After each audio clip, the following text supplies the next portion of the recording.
Hey there, internet friends, and welcome to another episode of That D Plus Show. Class is in session for the only show from that nerdy site that lets you know what kind of quality to expect right from the name. I'm your host, Trevor Starkey, and each week we dive into a different Disney Plus offering and discuss its history, how it holds up today, and our general impressions.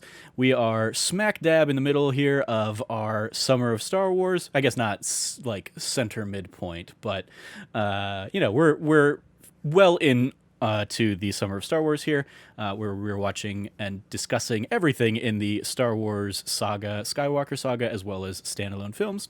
So joining me today for that, we have Cameron Abbott. How you doing, Cameron? Not good, Trevor. All right. We also have Logan Wilkinson back from his midichlorian love. How you doing, Logan? Nope. I'm doing not good either because I heard some slander talked about me on the last episode. But otherwise fine. It wasn't slander. It'd have to be negative for it to be considered slander. Yeah, it was definitely. Actually, you know what? It actually just has to be damaging to your reputation. So I guess it does qualify as slander. Yeah, definitely accurate. Yeah. And also joining us, we have Frank Bazzani. How you doing, Frank? Doing good. I really want to see that lawsuit now where that's in there of like, Your Honor, he said my client liked the prequels. And he's like, all right, whoa. Wait, what specifically about the prequels? They said he loved midichlorians as a concept and in practice. No. We can Judgment. put midichlorians into the official record. Yeah. Yeah. The person's like, how do you spell that? It doesn't matter. So yes, before we dive into this week's episode, all about Attack of the Clones, a little bit of housekeeping for you first. This show is made possible entirely by the support of our patrons over at patreon.com/thatnerdysite. So if you like the show and you can support us over there, we would definitely appreciate it. But if you can't, no big deal. The fact that you're listening is awesome. And of course, we would love it if you like, subscribe, rate, review, share the podcast with your friends, all that fun stuff. So yeah, Star Wars Episode 2, Attack of the Clones. Okay.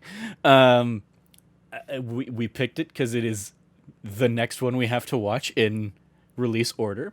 And that's that. What's everybody's, like, how long has it been since everybody kind of sat down and watched this one? Logan, did you rewatch this when you did your, like, rewatch last year? This is the one that we got burned out on. Because again, last year, obviously, I watched the original trilogy all in like a single weekend for like trilogy time.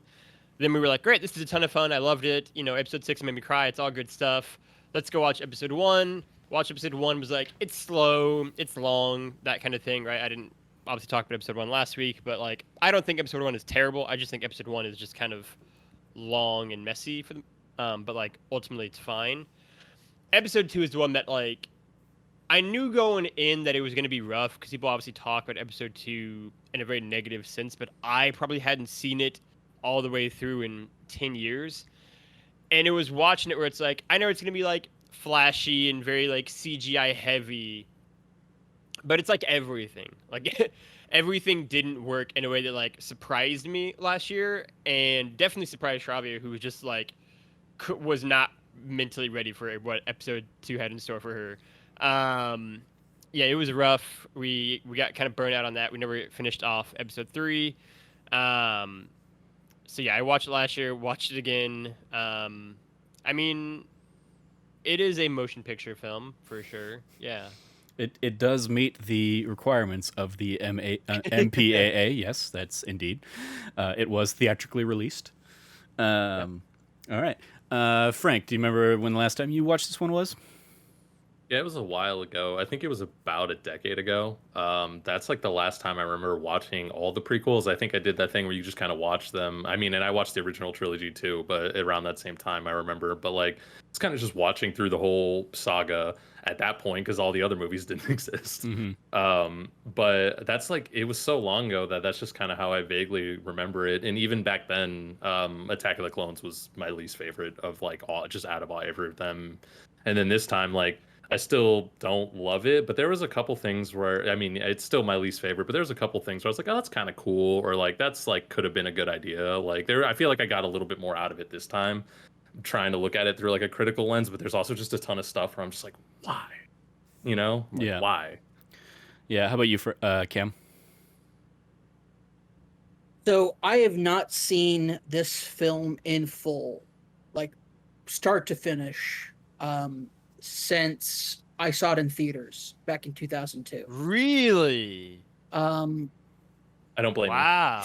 I I remember being in the theater, the like the lights come on after the film. I'm sitting next to my father. My father, who I still have beloved memories of being like not able to read subtitles because they go by too fast, and him reading out the subtitles for Jabba the Hutt and Alien Species while watching Star Wars together with my older brother and him. The three of us just love Star Wars, and but my dad and I, it was something that we really bonded over when I was a little kid. Was just how much I loved the original trilogy, which are films that he loved, as a teenager slash young adult when they came out. And so, and my dad's just like a big sci-fi geek, and so we went to see that. Like that was like our thing. My dad finally had time. Everybody was telling me, "Oh, dude, it's so good. It's gonna have so many cool things happen in it." Um, my dad wasn't able to take me to go see it, and I didn't want to see it without him until and so weren't able to see it until like summer after school was out. And so finally went with my dad. We went. We were super excited to see it. And afterwards, when the light came on and we're walking out, like I noticed my dad's like really quiet, and I can't help but have this question in the back of my mind, like, and I just finally voiced it out loud, and I said, "Dad, was that a bad Star Wars movie?"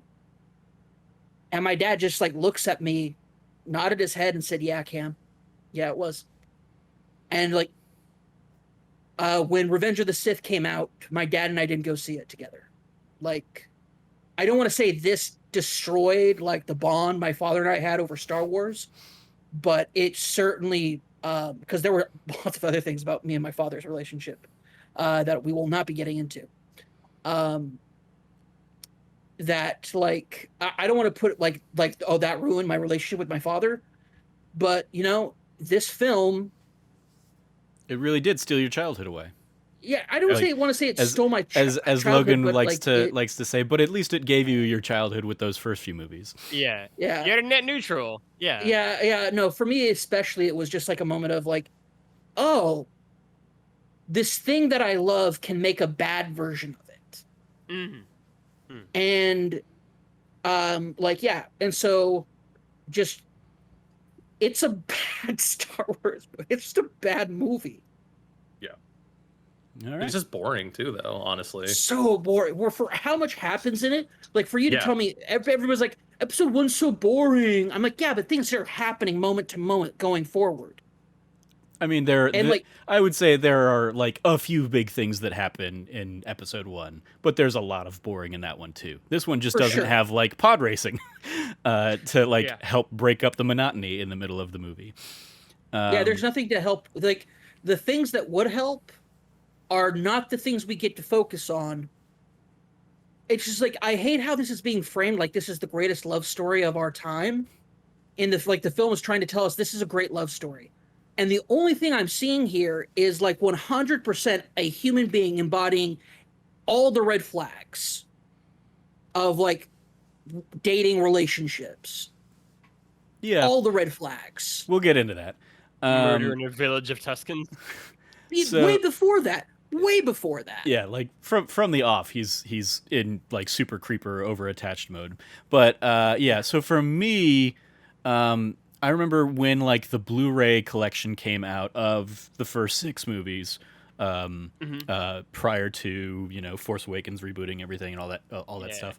Like I remember sitting down and being like, I'm gonna do this thing that Logan does. I'm gonna well before I knew Logan, but I was like, I'm gonna sit down and like watch the whole trilogy, or what, not whole trilogy, the whole sexology over a weekend. And I remember doing it in this same order that we're doing this in. So I watched like the original trilogy first, and then went into the prequels.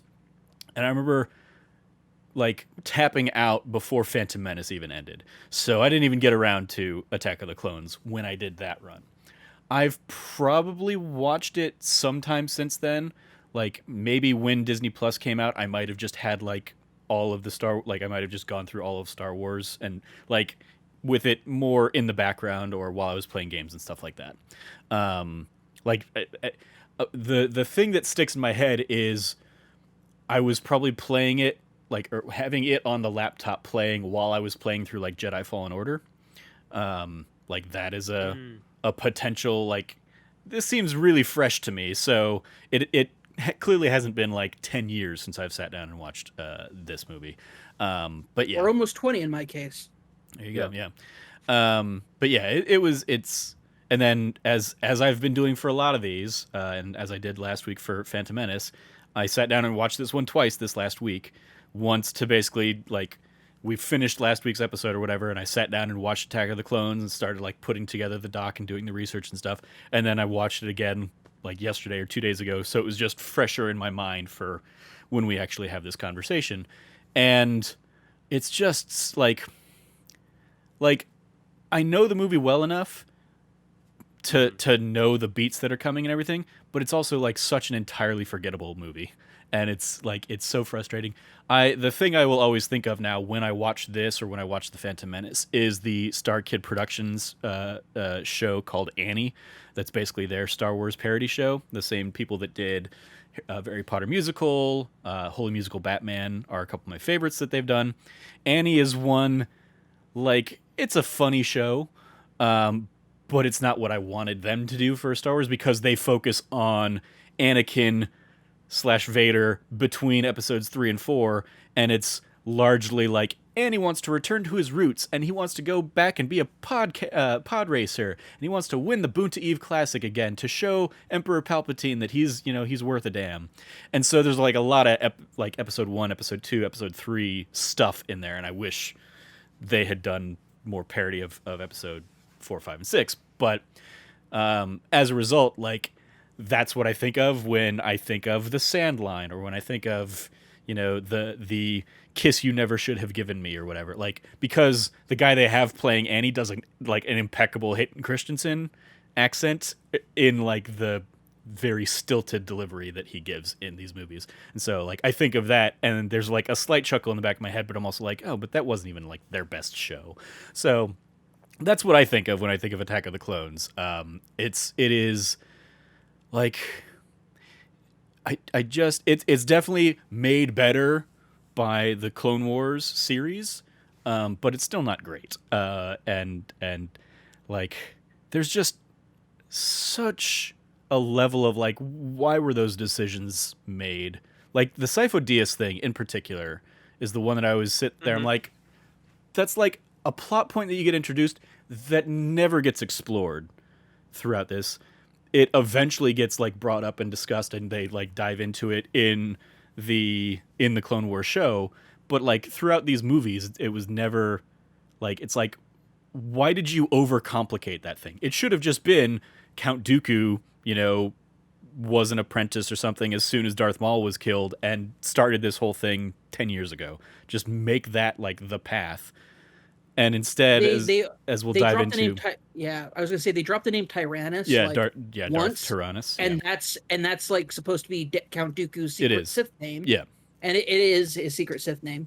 Why didn't they just use Tyrannus for this moment? For them to be like, well, who's this Tyrannus guy? Yeah, and for it to then turn out to be like Count Dooku having like a big reveal, like I am Darth Tyrannus. Yeah, Sith Lord would have been cool. Instead, they don't do that, and god damn it. It creates this weird mystery of like, who is Sifo Dyas? And then when you like find out the behind the scenes stuff that we'll go into in some of the trivia, it's like, oh, it was just like a typo. Like it was supposed to be like an I am Lord Voldemort type of thing with like Darth Sidious's name. But no, like there was a typo in the script or something, and then George just liked the name Sifo Dyas more enough to turn that into a plot point. But like in his original idea, it was Darth Sidious that like was moving the chessboard around and stuff like that, which makes way more sense in this trilogy of movies. As dumb as that still is, it at least makes more sense within like the confines of the world. But anyway, that's too in the weeds for this like pre warm up stuff. But go ahead, Logan, hit me with your thought. I was just gonna say it's funny you mention Cypher Diaz being brought up in the Clone Wars TV show, because when I always think of Cypher Diaz, I always think of the PS2 bounty hunter video game where you play as Hell yeah. Jango Fett. Mm-hmm. That's all about like Cypher Diaz and like the larger conspiracy and like starting like basically Jango Fett getting recruited to be the template for the clone army. That's what I always think of first and foremost is him from that. But yeah, even that isn't like canon compared to like what the actual canon ends up being. Is like the canon is like because I did the research on this. I was like, what is all this stuff? Like what? And it is like Darth Tyrannus or Count Dooku like recruited Jango Fett and a couple other bounty hunters for this like mission. Jango was the one that succeeded and survived, and so then he got recruited to be the template for the clones. And Sifo Dyas was killed 10 years ago, as they kind of touch on in the thing, by Darth Tyrannus. Like he shot down like over some planet that he was going to investigate. But also Sifo Dyas had this like foresight to know that stuff was coming. So like he did go there to commission this army. And it's just, but then it gets done in his name. It's just so... That's so dumb. So like overly convoluted. Because yeah, he was like sent on a mission by Chancellor Valorum before Palpatine gets control in Phantom Menace. And then yeah, it just becomes this whole like absurd thing that just like never gets explained unless you dive into like the extended lore and stuff like that. And it's like you don't drop something that major in this movie and not answer it in this movie or the next. Like, and even the answer that is out there is not at all a satisfying one. Anyway, diving into the history lesson of this, this movie came out May 16th, 2002. Other notable releases of the time that I wanted to highlight here, we have on April 5th of that year, Van Wilder came out, one of Ryan Reynolds' early big, claim to fame movies. Yeah, I believe it's a National Lampoon type of movie. Probably doesn't hold up great today. Yeah, National Lampoon's Van Wilder. I've not watched it since like the days it was on Comedy Central, since I had Comedy Central. But yeah, I'm pretty sure Van Wilder commits a sex crime in that film. I mean, oh yeah, probably a couple. I think that's a given in National Lampoon films. So yeah, probably. No, not like a. It's not against a woman. Okay. I know exactly what you're talking about. I don't want to mention it here. Yeah, with the bulldog and the that whole thing. That's for sure a sex crime. But like not great. Yeah, sure. Not great. But not like Revenge of the Nerds level sex crime. Much lower. No, yeah. Much lower. Much lower. A couple weeks later, on April 19th, we would get My Big Fat Greek Wedding, which that's a weird thing to think of in the context of this. We also on April 19th got The Scorpion King with a young Dwayne Johnson. Not his first role but he had played that same role in The Mummy Returns, and this was basically like the spin-off movie starring him. Does that movie make any sense within the confines of the Mummy lore? Not at all. Nope. Was it great? Nope. Yep. CG still holds up to this day. Was it fun just to have Dwayne "The Rock" Johnson go around and like killing people with swords? Hells yeah. Yeah. 2 weeks prior to this movie, a little movie called Spider-Man came out on May 3rd. Hell yeah. And then the start of the modern superhero movie, arguably. Probably X-Men the year prior. Or in 2000, X-Men, the original X-Men in 2000, is typically I think what people point to. But yeah, I mean, Spider-Man certainly was. Spider-Man took it to a new level, as we will talk about in one of the trivia points later. Actually good. I just thought this was a cute one that I don't think about all that often. But About a Boy also came out May 17th here, pretty much alongside this movie. Insomnia came out May 24th, and I remember that being like, ooh, Robin Williams playing like a really, really creepy bad guy. Ooh, I'm curious. I've never actually seen it, but it's also, I believe, a Christopher Nolan movie, if I remember the IMDb Insomnia? correctly. I don't know if it's Chris. I think he wrote the script for it. Yeah, I don't think he directed it though. No, I remember that film. That film's great. I really enjoyed that film. I think Al Pacino's in it. Maybe not. Now I don't remember. So now I'm looking it up really quickly. The famous Al yeah, Pacino? no, directed by Christopher Nolan. One of his Oh, shoot, one of yeah. his first, starring Al Pacino, Robin Williams, Hilary Swank, Maura Tierney, Martin Donovan, Nicky Katt, and Paul Dooley. Per It's the a Wikipedia. solid film. It's a solid, like, really good film. Yeah. Like, just people just feel weird. Like, even to this day, people feel weird about watching Robin Williams be like a bad guy. Mhm. So Yeah. like that was really the whole thing of the film, the crux of the film that people had a problem with is they're like, I just can't see Robin Williams as a bad guy. Yeah. He's a great bad guy. I mean, he was a great actor. Period. Yeah. And that's like one of the telling things is like he could really sink into those kinds of roles. On the I call this the Logan front because of course this would dictate where the Bond series would go for the years to come. We had The Bourne Die Another Identity. Day out this year. No, well, Yeah. that may have come out earlier this year. I'm talking about The Bourne Identity on June 14th.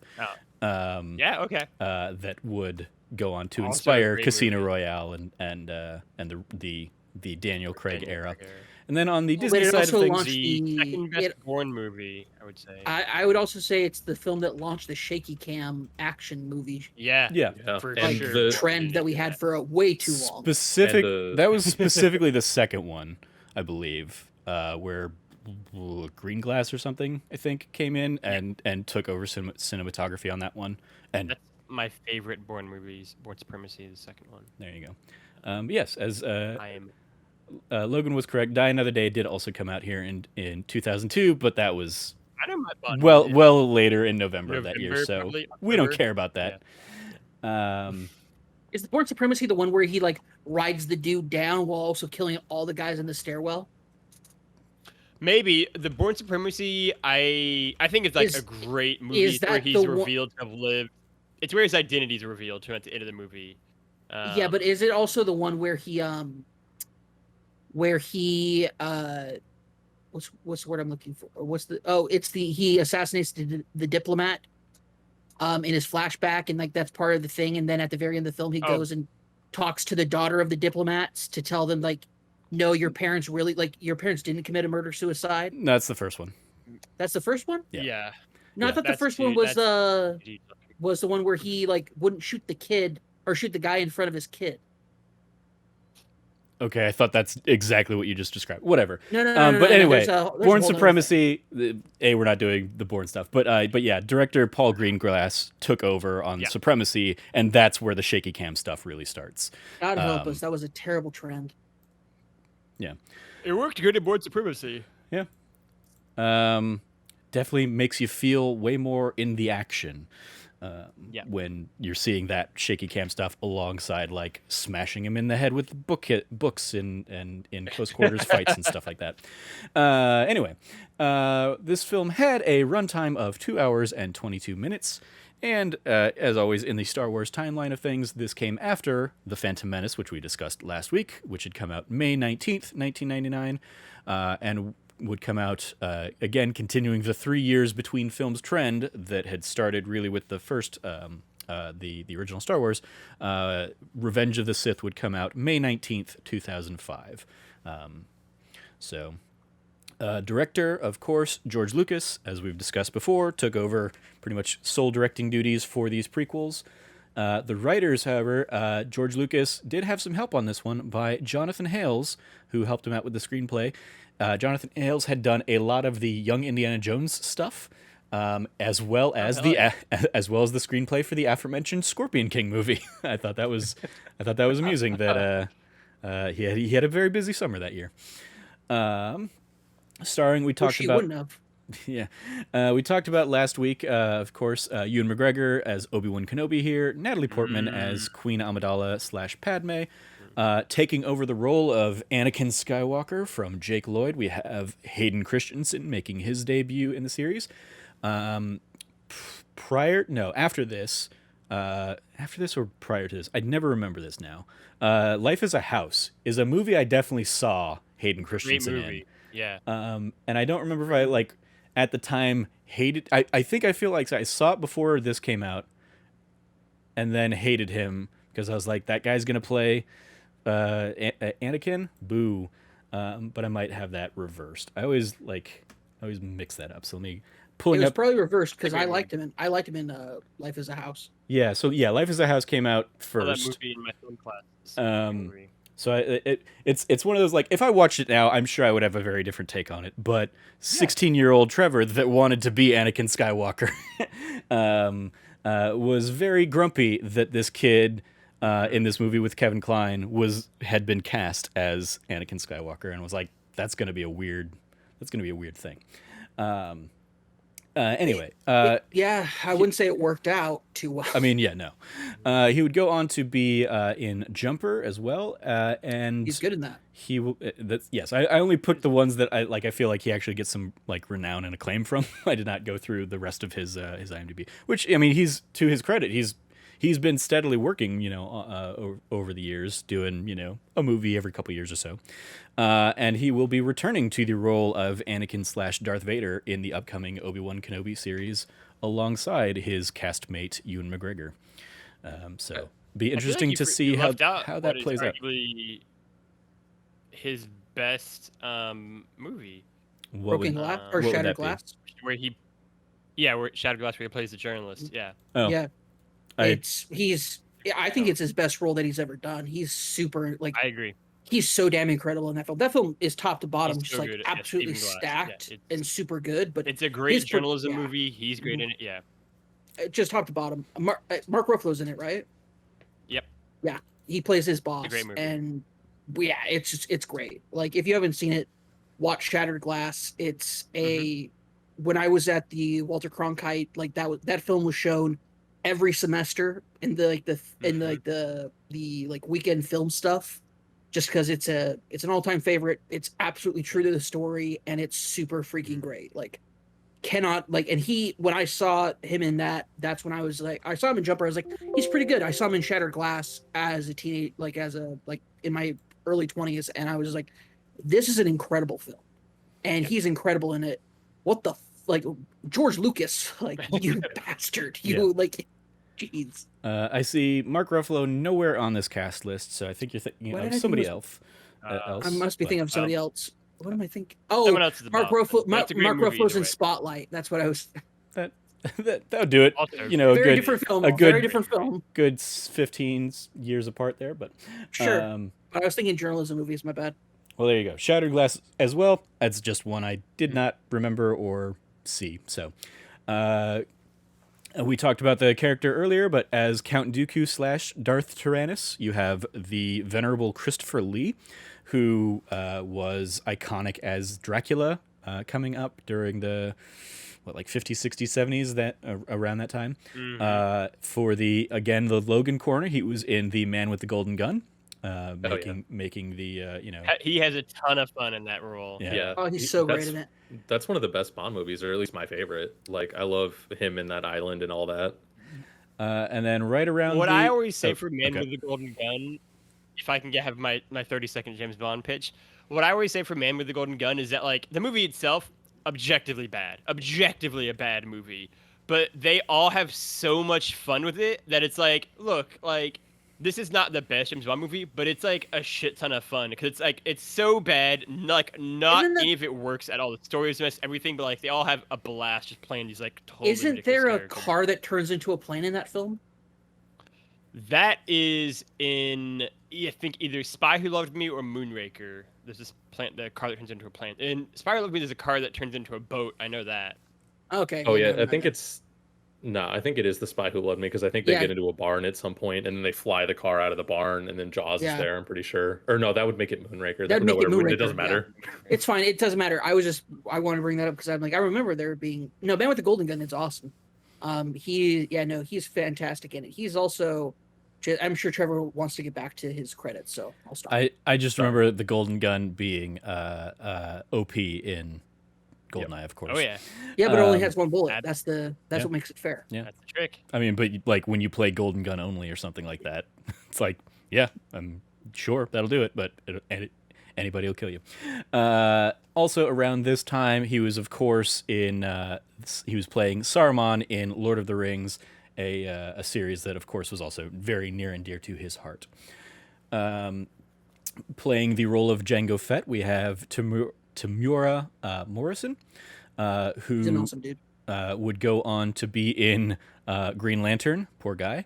But he was also Right. Chief Tui, aka Moana's dad in Moana. The acting voice, the singing voice, as I think we've touched on in this show in the past, was Christopher Jackson of Hamilton. He is Aquaman's dad in Aquaman, and of course he returned-ish to the role. He returned to the role of Boba Fett in The Mandalorian, which he also, in like the DVD re-releases that came out after these movies, he started voicing Boba Fett in the remasters and stuff. So to tie that all in, he will be seen again later this year in The Book of Boba Fett, as well as he will be seen in the future in Aquaman and the Lost Kingdom, once again reprising the role of Aquaman's dad. Jimmy Smits playing Senator Bail Organa.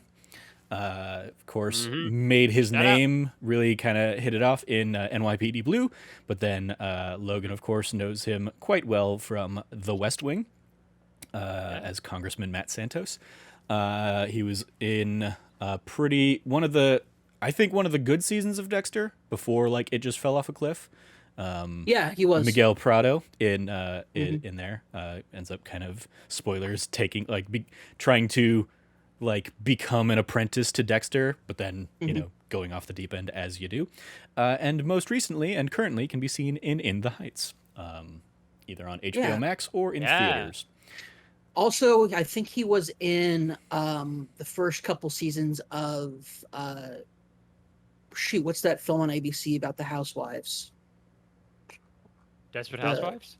Desperate Housewives? Is that the one with like the murder stuff happening in it? Pretty sure. Yeah, I'm pretty sure he's not like the drama. Yeah, isn't he the he's the husband of one of the gals? I'm pretty sure. I don't think so. Or they got a dude who looks like him to play that guy. I do not remember that.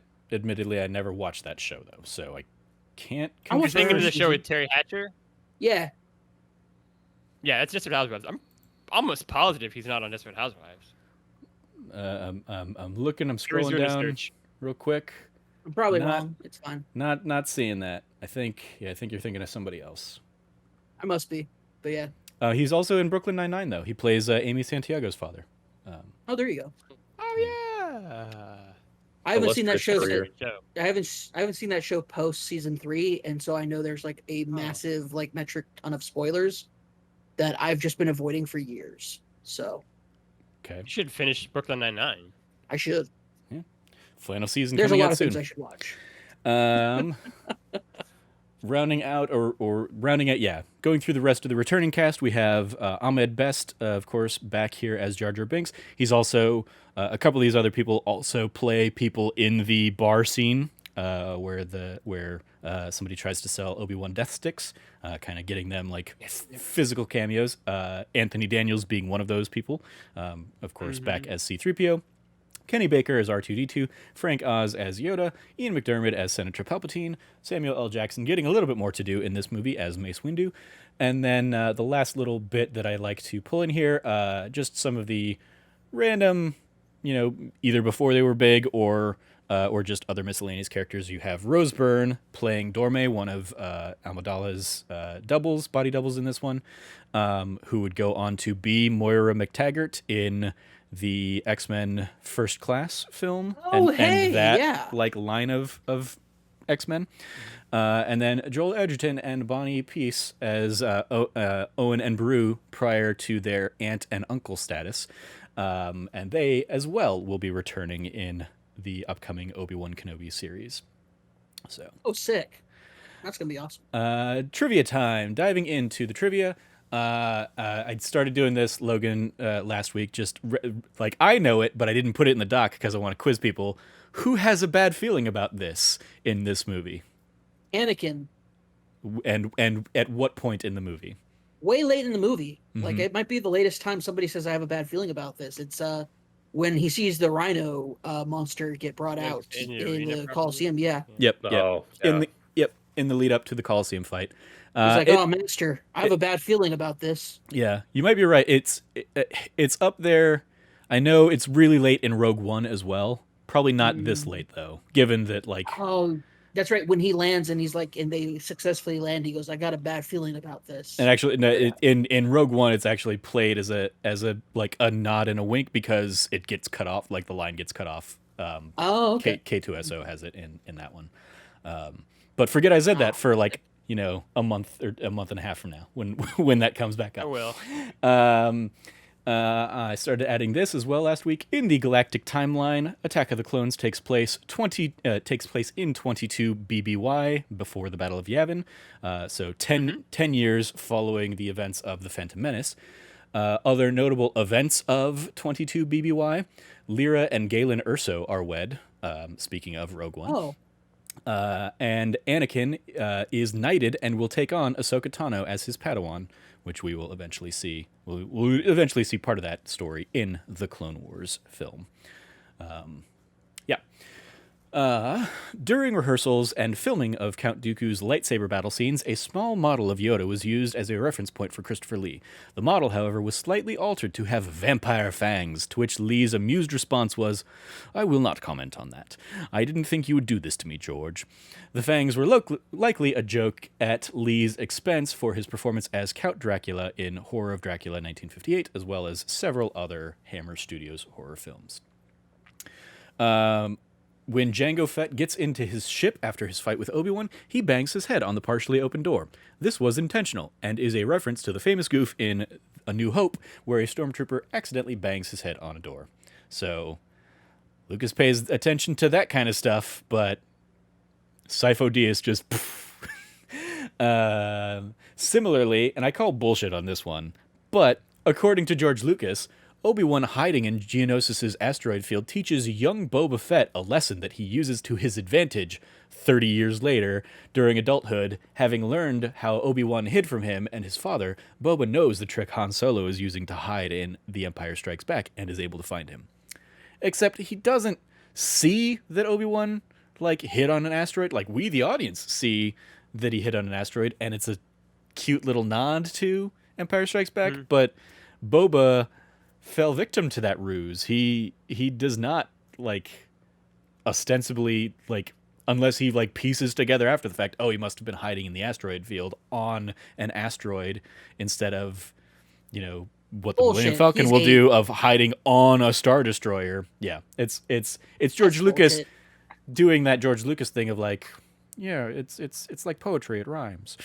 But yeah. It's one of the dumber things of this movie, or at least one of the justifications is dumb. Like Ewan McGregor did in Star Wars Episode 1 of Phantom Menace, Hayden Christensen made lightsaber noises the first time he was handed one in rehearsal. After chuckling at the young star's antics, George Lucas informed him that they probably had people in sound effects who could do a better job in post-production.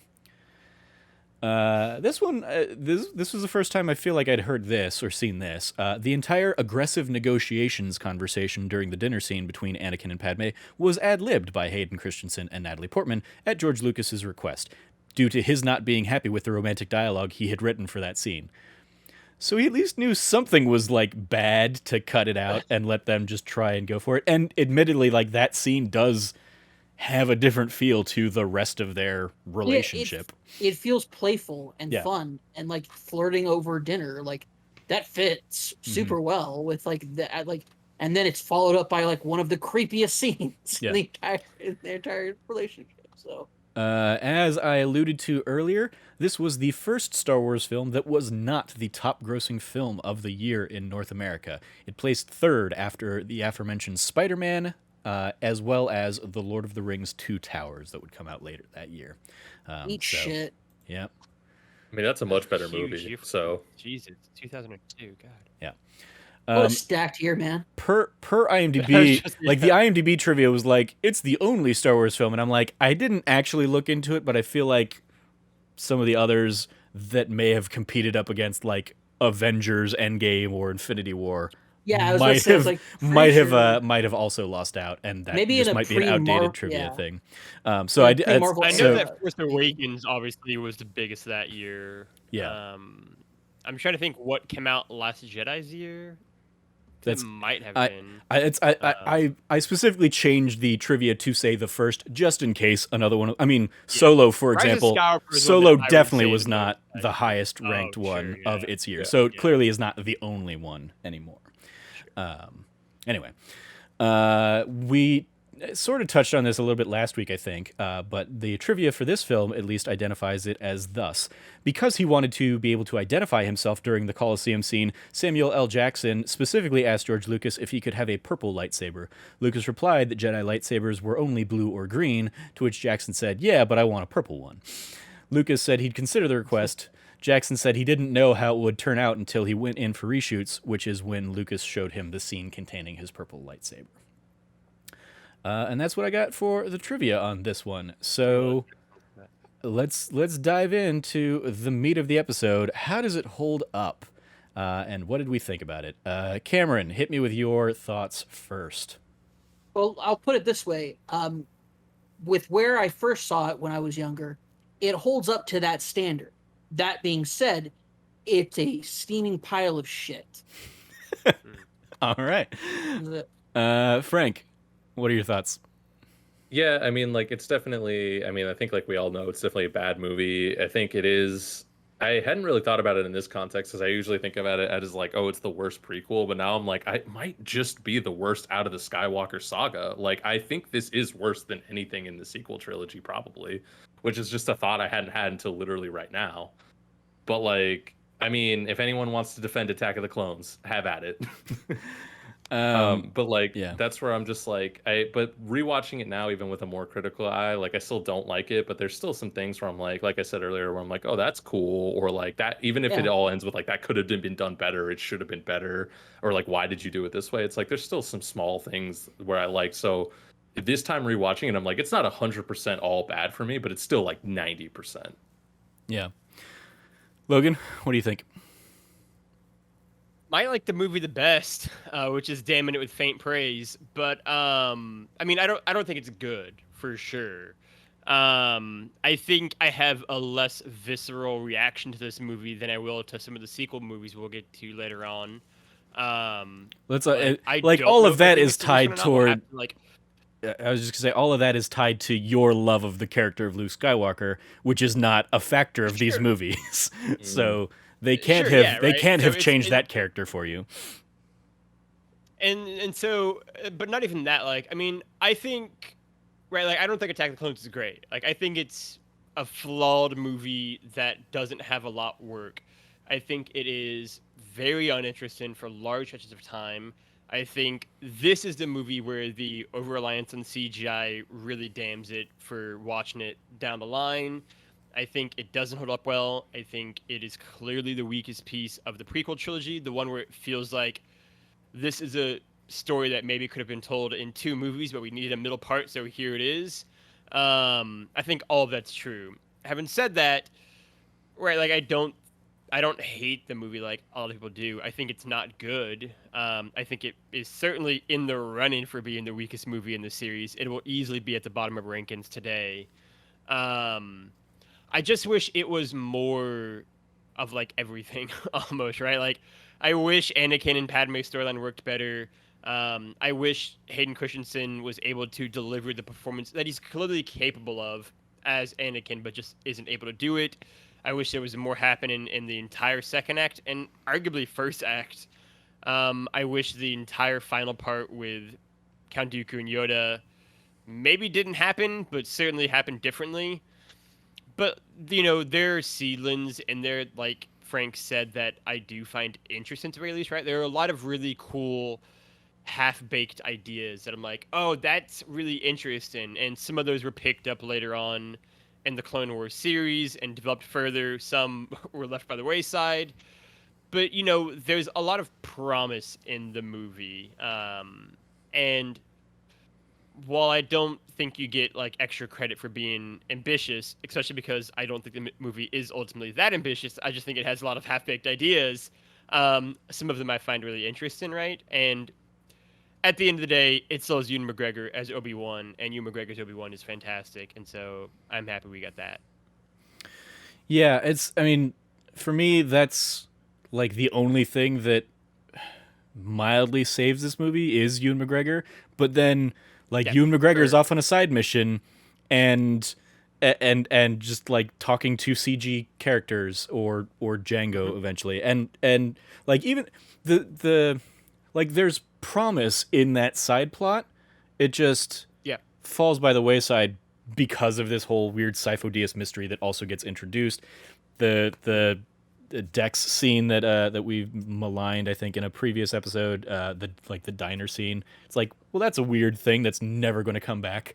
The Jedi themselves, like, I don't think are ever more arrogant in this. With like Jocasta Nu being like, well, if it's not in our archives, it doesn't exist, and a kid literally is like, somebody deleted it from the archives, and this like Jedi master librarian couldn't figure that out. So it's like, to the point where like Obi-Wan should have been able to just be able to tell this, yeah, but he goes to Master Yoda because he's like, but Master Yoda, it's like he says all the gravity in the area is swirling around this empty space. Well, no, duh. It's either a planet. Is it intense enough of a gravitational pull for it to be a black hole that you should have to worry about? No, then go to it. It's the planet. You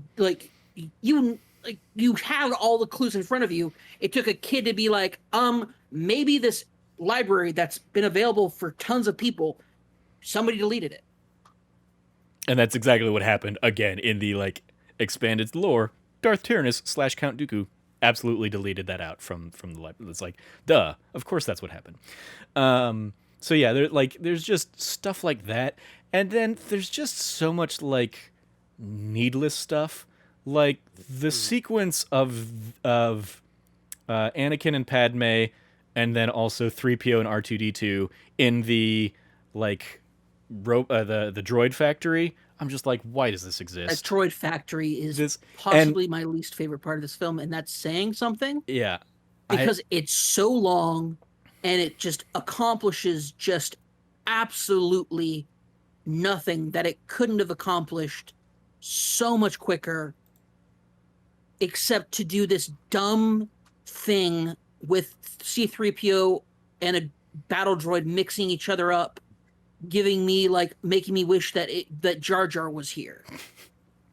Like that's how like I'm sorry, I'm having like PTSD from just watching this film a few hours ago. Mm-hmm. And it's just like this movie just, this part especially is just, it's so egregiously long. It's so needlessly, like, it's so badly CGI'd that I don't even, like, at no point in time do I ever feel anybody is in any danger whatsoever because it just looks so fake. And it's just, man, on so many levels that like this just frustrates me. I'm trying to pull it. There was some trivia in here that was basically like, it was a late edition, but also George Lucas, argues that everything in that plant has like a purpose. And so it's not just like, action for action's sake. And I'm like, okay, well then what is the purpose Suck a of dick, George, suck a dick. a thing that will trap Anakin's hand, but any other plate that you see on there is like it would have crushed his hand? Like, what was the point of it somehow leaving an air pocket for his hand and lightsaber? Like, oh no, there wasn't one, except to just trap him there for like when the blades come late. It's such crap and so stupid. Also, So like contrived. watching it this time, like when Padme is in the bowl that's like gonna get molten lava poured into it, like there's a shot of R2D2 going to the control panel, and you see exactly how many like bowls like how much room she has before she's going to get killed, and then we see that many bowls get molten lava poured in, but they like add one more in the editing so that like she's finally saved at the last minute or whatever. It's like, no, but if you were counting, she died. She did. It's just like such weird, stupid oversight stuff like that I'm just like, why did you need it? I don't remember who I've seen kind of pitch this idea, but I think about it also often when I watch this movie is there would be so much more interesting to play with if the dynamics were, there was maybe a flirtation between Padme and Obi-Wan that Anakin gets jealous of. And and we just don't get that at all. We just get Nope. creeper Anakin from the off. I've been thinking about this woman for 10 years. Every day. There's not a single day that's gone by. There's yeah. not a single night that I don't dream about you. Yeah. There's not, oh my gosh, Anakin. It's- And he looks at her the moment he sees her. And then the first thing that falls out of his mouth is basically like, I am the biggest creep in the galaxy.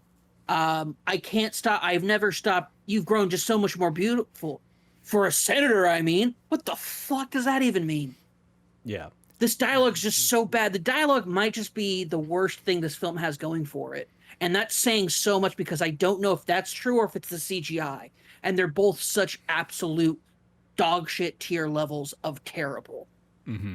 I apologize. This I'm probably cussed more on this than I've ever cussed on a Disney Plus show. It's fine. Or a D Plus show. I normally don't cuss this often because I'm like, this is a family friendly show. This is all hands, like all holds bar off. Yeah. I was traumatized 20 years ago when I saw this film, and I've been re-traumatized watching this film again. Mm-hmm. Clearly. Like there's that meme of like my day has been irrevocably ruined. It has just brought up like terrible, terrible memories for me, and like this film is just like a trauma piece for me, and I hate it. It'd be fine, and like I'd take the trauma if it was at least a good, like a decent film, but it's not. It's just trash. Yeah, I found the trivia bit. The droid factory chase sequence was not in the original script. Anakin and Padme were originally captured as soon as they arrived on Geonosis. George Lucas wrote the additional action sequence based in the droid factory to lead up to their capture and was filmed in March 2001. On the DVD commentary, Lucas mentions that all the factory equipment has a genuine purpose and was not simply there to serve as a random hazard for the heroes. For example, the first conveyor belt where Anakin and Padme land makes chest plates for the battle droids. And it's like, okay, but again, no.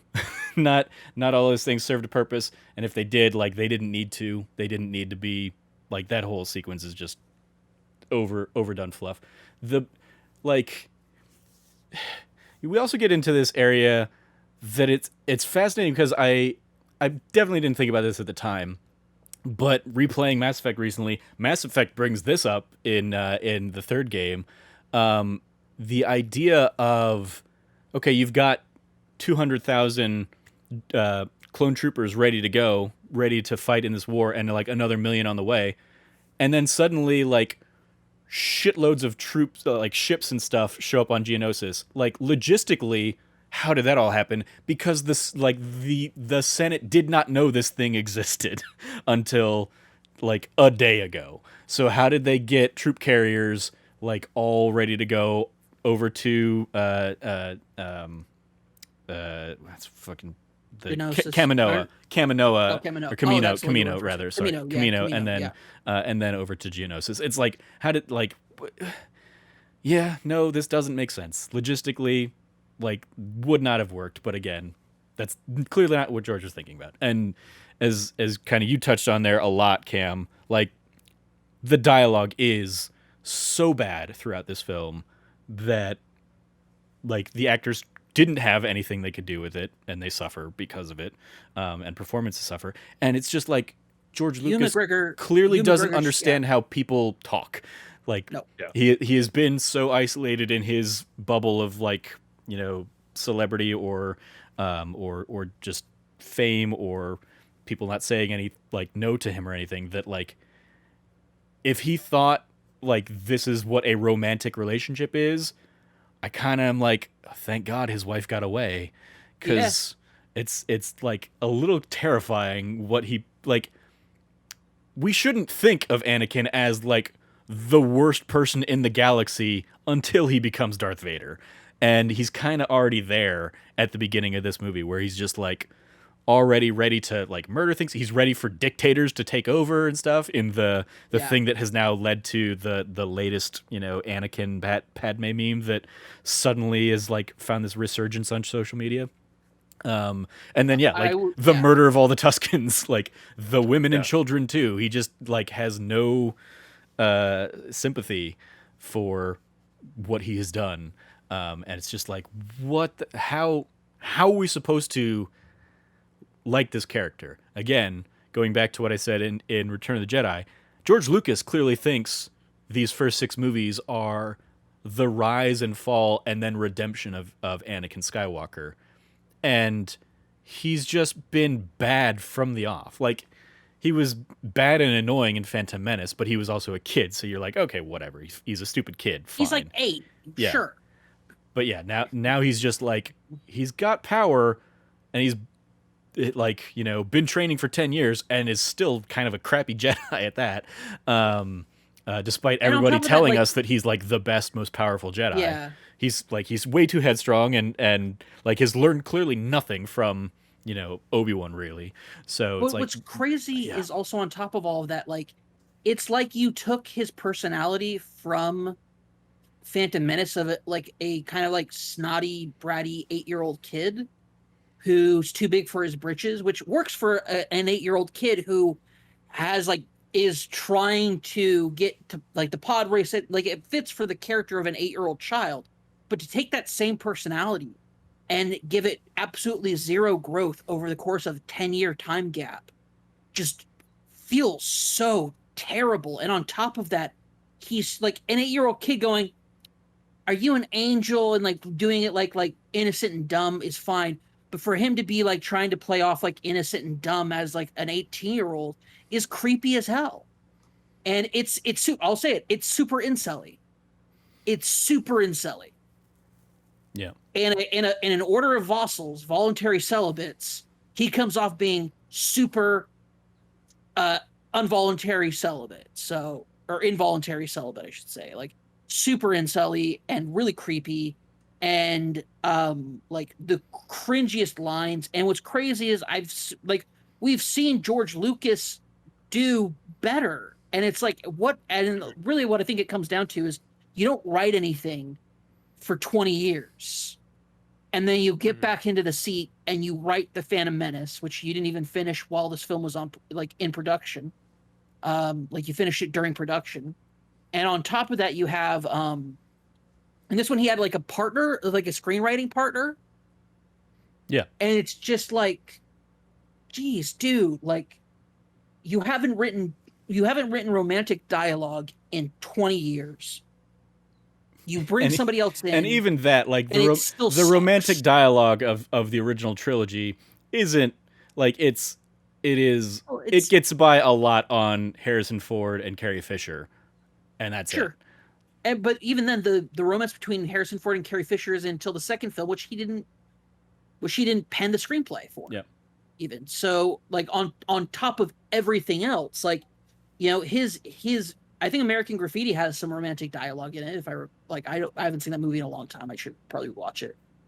And anyway, like, it's so frustrating to see such a bad representation of romance in a decade that is actually, that, don't get me wrong, creepy Anakin Skywalker totally fits within the romance of the aughts, of like the great romances of the 2000s, for sure, between him and Edward Cullen and a bunch of other like really poorly written romantic characters. Like, the aughts were not a great time to be a fan of romance.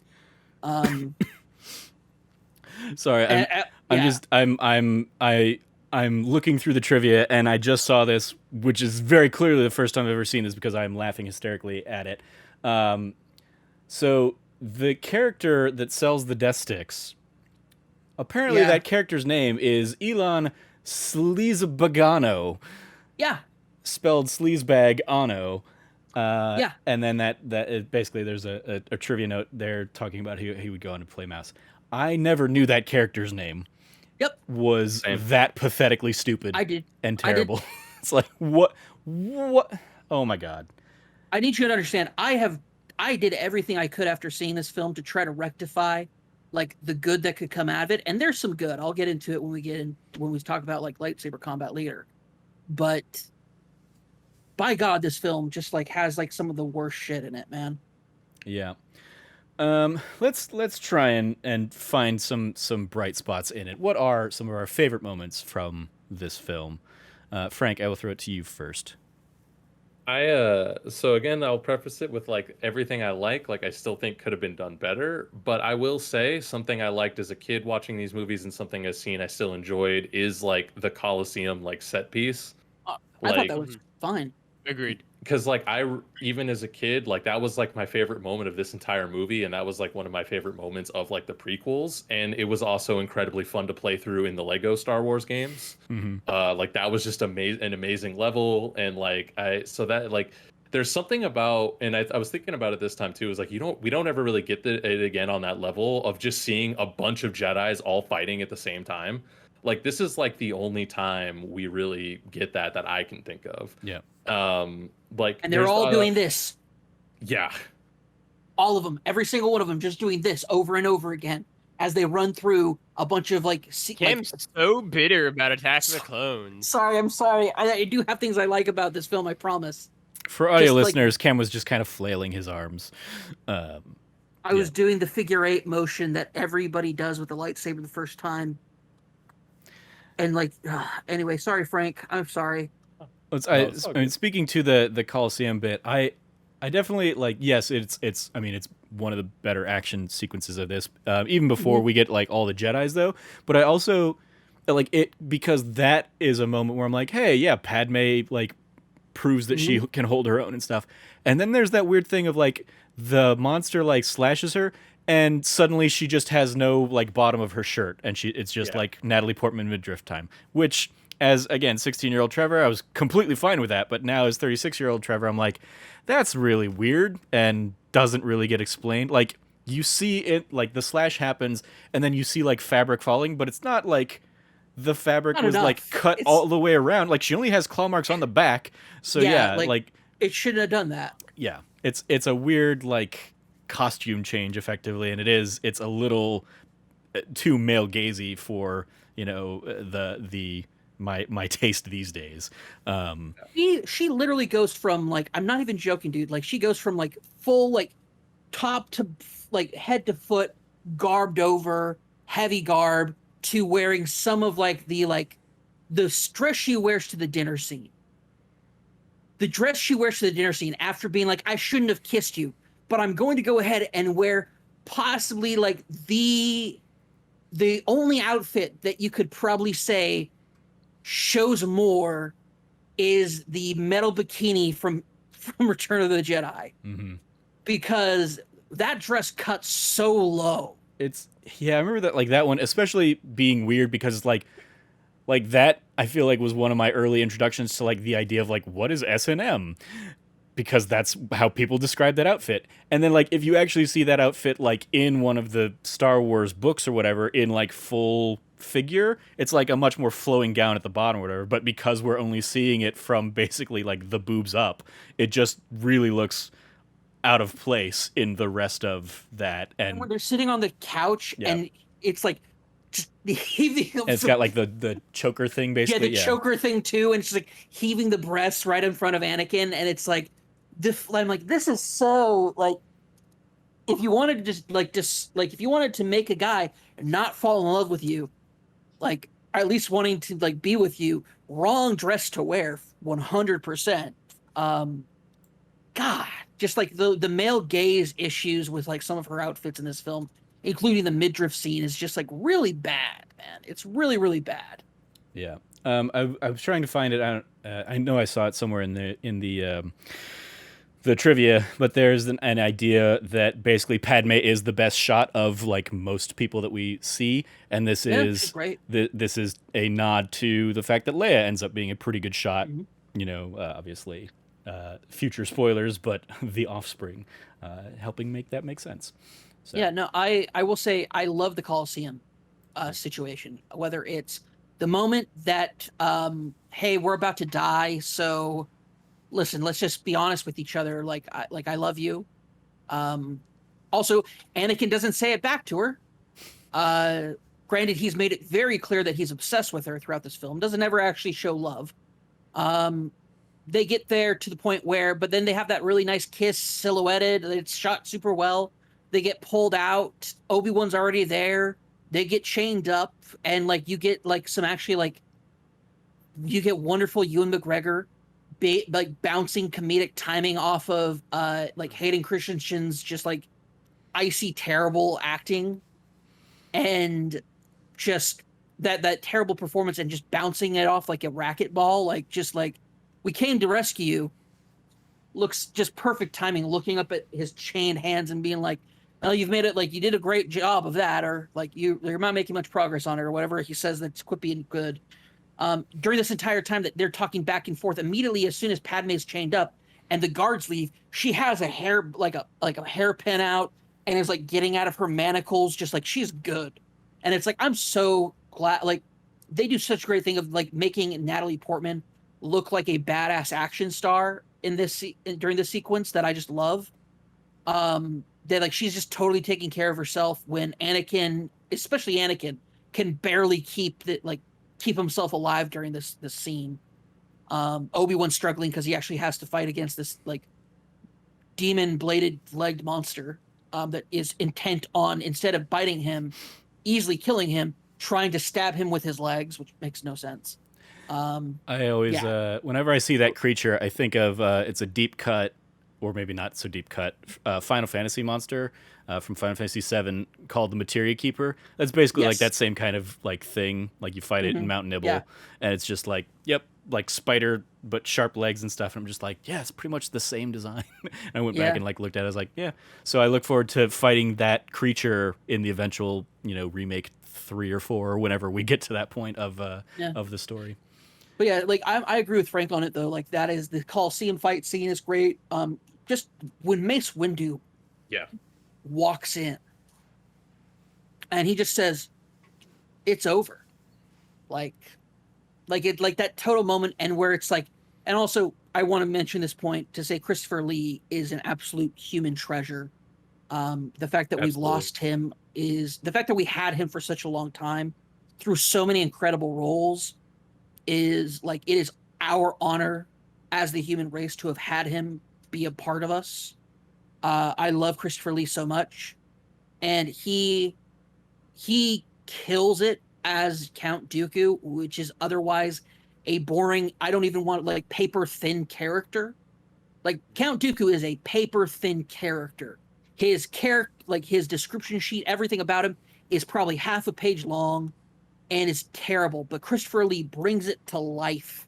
And you feel when he talks to Mace Windu, it's like talking to your old friend, and when he says old friend, and he just like, he sells it so well. And Samuel Jackson is just like the hesitant, like we were friends once, we were comrades once, like you should like give up. Like it's that moment the cop has the gun on his old partner, or like another member of the force that he was close with, and he's like, turn yourself in.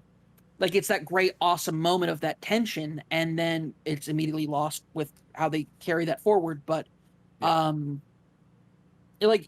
I digress. Like it's Christopher Lee's such a great moment in this film. I love the Coliseum battle, and it even with the army of Jedi being made up of like weird extras that, like they just said, go at it. Like invisible enemies, just chop wherever you want, and we'll put bad CGI in there. Like hell, I would have done that. I would have killed to be part of that group of extras being told that I got to be a Jedi. Like that's a claim to fame for them. Even if they never acted again, even if they sucked at everything else they've ever done as far as acting, they can say I was a Jedi in a Star Wars movie. That's awesome. Yeah. Frank, any other favorite moments you wanted to highlight? Kind of going off of the Coliseum and Mace Windu, I had mentioned last week that I do like Mace, but obviously like he barely does anything in like the first movie. This is where he kind of gets to do a little bit more, and I do like him in this set piece a lot. And man, when he just decapitates Jango Fett, like that's so cool though. And so it's effortless. yeah, exactly though, but that's why it's cool. It's not even, I was thinking about this earlier. I was like, it's not because it's Jango Fett. And it's not because like I was even thinking like the head rolls over to his like his son, the clone, whatever you want to call it, like, and he like is just hold Boba, and he's just holding this helmet.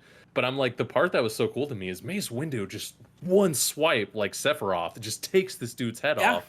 And you never, it's another thing I always say, I think a lot of, as we've been revisiting this, and I'm like, you never get that again. Like, nope. But I'm like, that's such like a badass moment and such a cool shot when he just like does like a leap and just whips his head off. Like, because if I remember correctly, Jango Fett's like taking off with the jetpack, like he's about to like blast off, and he's just like.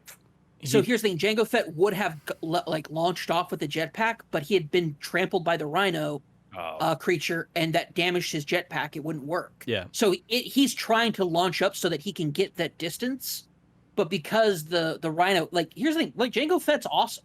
I love Jango Fett. He's great. I don't like Boba Fett clone. Sure, whatever. I've never had that big of a problem with it because I've never been too attached to Boba Fett because he's a chump who falls into the mouth. Hell yeah, he is. Just a total chump. Gets like knocked back by a blind Han Solo. Whatever. Is he cool Mandalorian? Yeah, but next to the Mandalorian, he's still a chump. Like, come at me, internet nerds. I don't care. Boba Fett's a chump in a mask. Boba Fett sucks. Boba Fett sucks. And he's got a cool helmet. The rest of his outfit still sucks. Jetpack's cool too. Yeah, the jetpack is basically like, especially one of the trivia things was basically like Lucas tried to make it more clear in later re-releases that he was trying to trigger the jetpack, and it like sputters out. You don't get that as much in like the original release, but in later re-releases, I think you see like smoke or something from it, or sparks coming from it. You see like electricity and sparks coming off of it when it gets hit by the horn. Yeah. And then it looks even more damaged by the time he gets up after the rhinos run over him. Yeah, I didn't catch it, or like, I mean, like watching it now, I feel like that is, I think, the same kind of creature that like attacks Jaren, the Mandalorian in the Mandalorian. I think it's like is it the a same. horn? I think so. I thought I'd have I to don't know. like. There's also trivia out there of like the monsters they fight are blah blah blah, and I didn't bother bringing that in. But it, like, at least in watching it like this time around, I was like, oh, it looks like the same kind of like with the big rhino horn kind of thing. But anyway, Logan, any favorite moments you want to highlight? Yeah, so I also like the Coliseum. I think it's great. I think that it's a cool, like, one of the things I've always loved about Star Wars is, again, it's my recurring segment, like, just like the random characters that you just really like for no reason, right? And so, like, I always liked Kit Fisto in the film, just a little green alien guy with a little triple head. He flashes that smile, right? So, after he's here. He throws off the droid, flashes a smile. He doesn't do jack shit in any of the movies. Yeah, he's just there, and he goes down like a chump against Palpatine. Like, yeah. Yeah, and like I couldn't give him a shout out. Lots of people like Kiadi Mundi, right, is also great. Little conehead man, I love him. Right, and so I think I like the Coliseum scene because you get to see a lot of cool looking Jedi who don't necessarily get fleshed out in the movies, but who got fleshed out either in like the Star Wars Battlefront video games at the time, or the Clone Wars series after the fact, or just other Star Wars like affiliated books and stuff like that as well, right? Like, oh yeah, the books are great. That's something I always liked about Star Wars. That like, yeah, like that's a random character, but like we're gonna do a whole story about him later on down the road. Just bet your ass now. And like I always liked that. Like everyone felt like they were part of this like authentic living universe, and you didn't need to spend a ton of time on them for them to get their own stories later on. So I liked that about Attack of the Clones, because a lot of those characters in this film. I really have always liked Camino. I think it's a super rad world and a really cool idea of just like these weird as fucking shit people out here on this random ass rainy planet, just off of themselves, doing weird science experiment shit. Like, it's very much like, it feels very like blood-borne-y scientist guys just out there doing their own shit, like off from like the rest of the world. And like, I really like that. I think the like Camino citizens are a super cool design. There's like nothing else really like them in like all of Star Wars. These very like tall, like skinny looking alien people. It's kind of like slender, that classic like 50s alien, like the South Park alien. Yeah, you know? And I kind of like that, right? Like they're the classic like gray-headed aliens from like the 50s, like you said, Frank. And so I think they're really cool. I love their design. I love the whole like all white aesthetic of it, like you're in like a science lab everywhere you go. Camino was routinely one of my favorite maps in Star Wars Battlefront 2 back in the day on the PS2. My dude. It's an awesome like campaign map to fight in. And so yeah, like I think the idea of just like these weird people cloning things, right? And like nowhere else in the entire Star Wars saga ever again, until one brief movie, like shout out, is there ever a mention of clones ever again? Like they're the only people who've like unlocked the secret of cloning, just because they're off on their own island doing weird shit. And I always liked that. Like they're just doing mad shit out there. Like they're like making Frankenstein monsters. I never had any beef with Boba Fett being a clone because Boba Fett sucks, and so it's like fine. Jango Fett, on the other hand, is rad as shit. Like that's the thing I want to give a shout out to. Like Jango Fett is dope. Like he's a super cool dude. I think his and Obi-Wan's fight on Kamino is really cool. I like the fact that each kind of people losing their weapons and going back and forth, and that whole exchange works well for me. Yeah, there was a bit of trivia on the Django fight with Obi-Wan that was basically like it is way more hand to hand than you normally see in these things, and like there's like Obi-Wan doing like not quite bicycle kick but like flying kick Liu Kang moves basically, and it's like that's a very weird different thing that you don't see, and then it makes it, you know, it almost ties in to, you know, the fact that Obi-Wan will also be able to hold his own in a gunfight in the next movie. Like he's just a way better fighter than we typically see in the universe.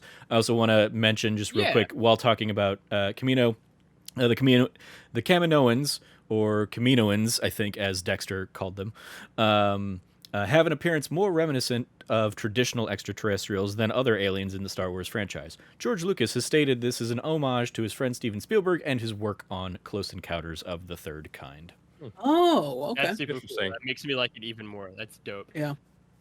And then like the other big thing is that like, look, for as not well executed as the prequel trilogy is at times, this to me at least gives you a lot of, I think, like we were touching earlier, the Jedi have grown arrogant. There's a lot of that in this movie, and like it's maybe not handled well at times, but like I think it's really cool to see the fact that, like, you know, the good guys have been corrupted by just their own success and a millennia of not having to ever do anything, right? And they've grown complacent. They've grown, I think, asleep at the wheel a little bit, and like the ones who are kind of like aware of this fact, like Yoda, are almost sort of like sidelined in a weird way, right? Where it's like hard to say that for Yoda, where he's like the most powerful Jedi of all time. He's like the leader Jedi Council, but like he's doing his own shit, training Jedi like babies. Like he's not like nobody's really listening to him, being like, we can't see the future anymore. Actually, like maybe we shouldn't be listening to our own predictions. Like they're kind of shit now, and everyone's like, nah, we're the Jedi. It's great. Like everything's gonna be fine. The Sith are all dead. It's chill. But Yoda himself is extremely arrogant in this film. Which I like. I like that he's extremely arrogant. He makes comments all the time about, especially towards the, what part of the film is I'm specifically thinking about it. At the very end of the film, when Kenobi says like, I just like have a feeling that there's something about what Dooku told me about the Sidious guy and corrupting the Senate, and Yoda immediately writes that off, says Dooku is a Sith, lies and deceit are his tools now. There's nothing to learn from it. And it's like, first off, I love it because Dooku is Yoda's student. No. Dooku was Qui-Gon's student, right? No. Qui-Gon was sorry. Yeah. The chain goes Yoda, Dooku, Qui-Gon, Obi-Wan, Anakin. Yeah. But so like immediately he's just like, my shit student who just backstabbed us, like fuck him, don't listen to him. Like just such and it's such a great moment. And also when it's in these meetings and they're talking about it, Mace Windu points out, he's like, we've been stretched too thin, and like the Jedi are stretched too thin because the entire idea is like the Jedi have been essentially space cops for like space agents for the Republic for such a long time, and like Yoda's overseen this era of this period, and it like I've just found like there's times when Yoda's talking to Palpatine, and like I do feel like there's like this very serious level of arrogance. And another part of it is also like older Yoda would tell younger Yoda like, look, like try to look into the future too far, do you, or something like that. Like he's so like focused on trying to see the future. And once again, I talked about this in the last episode. It goes into this philosophy that that Qui-Gon brings up in one of the very first moments that Qui-Gon's in, at the beginning of the Phantom Menace about the idea of living in the living force, the force that's around you in the moment. Focus on the moment. Stop trying to focus on the future. Focus in the moment, what's going on. And it plays into that philosophy of, and it plays into the Jedi's fall of they are so arrogant that they think they like the moment they can't predict the future, the moment they can't quote unquote see the future through the Force, they're kind of neutered in a lot of ways, and they're scared to act. And it's this like the arrogance of being able to predict the future, and all of a sudden having that yanked out from underneath you by the by Sidious, basically, putting them in a situation that if they had, and I like a lot of the commentary and a lot of discussions that have happened over the years since Attack of the Clones, the talk of if they had focused in the moment, the things that they would have that they missed, they would have picked up, potentially anyway. There's this. Yeah, There's been a lot of interesting too. Yeah. I was just gonna. I find it interesting because I interpreted it so differently, right? Where I feel like the Jedi as a whole are very arrogant, and I feel like Yoda is routinely one of the ones who's like banging the drum, being like, "We're losing our ability to see the future. We're losing our like thing, right?" And like, even the line with Obi-Wan at the end, and this is why Star Wars is why it is still cool, where it's like to get two different kind of interpretations out of it, right? Like I feel like his thing of like Dooku's a Sith, he deals in lies and everything now. It's not him brushing it off, it's him almost giving that a warning of being like, yeah, like he deals in lies and everything else. Like now he could have been mixing around with everyone out there and doing like crazy shit, right? Like it's hard to know what is true and not true anymore because we can't see the future, right? Like everything is like up for interpretation. But he can't see the future. Also the veil gives, is, the veil's lifted at that point. He says the veil has been lifted. Like he mentions that like now he can kind of see the future again. Like, but it's Mace Windu who has the very humble line of yeah, the Jedi, like as the Jedi, we're weaker than we've been before. Like the Jedi, we're not as strong as the Jedi of old. And like it's Mace Windu, and it's this moment of that, and then it's a moment of humility that's shared between him and Yoda, of him and Yoda both being like we are in trouble. Like the Jedi Order is in trouble, and what's happening right now isn't helping it. And like once again, this is one of those few moments that I like. One of those very few things about this film that I actually really like, which is the kind of like internal turmoil of the Jedi Order at the time. And I agree with you, Logan. Like that's super cool to see because we've been told the Jedi is this bastion order of greatness, and to see kind of like when the Republic was falling, so was the Jedi Order. Like things were bad. But if they were maybe entwined, one the other. And that was always part of Palpatine's plan. Yeah. Which makes why he's such a great what should have been just like a one-note villain from the last film of a trilogy, kind of thrown in there to being this like devious mastermind of a 30-year plot. It's great. In hindsight, it makes it super great. So that I enjoy. Yeah, as well, Logan. So I've pulled up a couple of related quotes, I think, to this conversation. Obi-Wan mentions in reference to Anakin, he still has much to learn, Master. His abilities have made him, well, arrogant. Yoda responds, yes, a flaw more and more common among Jedi. Too sure of themselves they are, even the older, more experienced ones. And then, you also have kind of in the fact that Palpatine is able to do all of this like right under their nose or like right in front of their faces. It just shows how blind and how stupid the Jedi are in this trilogy, and that's one of the reasons I just always hate this. Is like these characters were built up to be the wisest among us kind of thing, and they just are tripping over themselves left and right, being stupid over stuff like this. And Palpatine is basically like, Master Yoda, you think this will really come to war? And Yoda says the dark side clouds everything. Impossible to see the future is. So it's like the guy who's being the master puppeteer is like right in front of your face, and it's oddly fitting, or no, it's the opposite of oddly fitting, whatever that would be, that Yoda isn't a puppet in this movie, with Palpatine pulling the strings there. It's I think I lean more to the side of probably. I mean, I guess probably both of you, because I think everybody's arrogant. I think, and that is the fatal flaw of all of them, Yoda included. I don't think Yoda is nearly as wise as he is when we meet him again later in the trilogy. I think he is making stupid decisions and stupid choices left and right, which I feel like, well, not a favorite moment of mine. I do like, just while we're on this topic, got to bring up, of course, the Yoda fight scene with Count Dooku, because when I was watching that in these viewings, that is when I thought about what you were doing earlier, Cam, of like the fight choreography just being like swinging around aimlessly, and we'll figure that in post. Like, we'll do whatever you're gonna do, Mr. Lee. We'll have Yoda respond accordingly. And so, as somebody who took stage combat and stuff in college, the thing that we were always taught was, in a fight, like, there is meaning behind every action. You're not just flailing around aimlessly. You are trying to make a cut for the leg or the arm, or you're defending or whatever.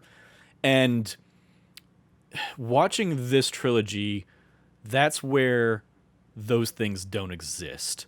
And I think about that when I think about Anakin's pose. Like, his neutral, like, fight pose is arms up, like lightsaber like pointing behind his head. That is the weakest pose you could be in as a neutral stance, because if your enemy makes a cut at your arms or your legs, you have the furthest to go. Like, you are, and even in an attack position, you're not in a great attack position because you have to swing all the way over your head to try and do anything.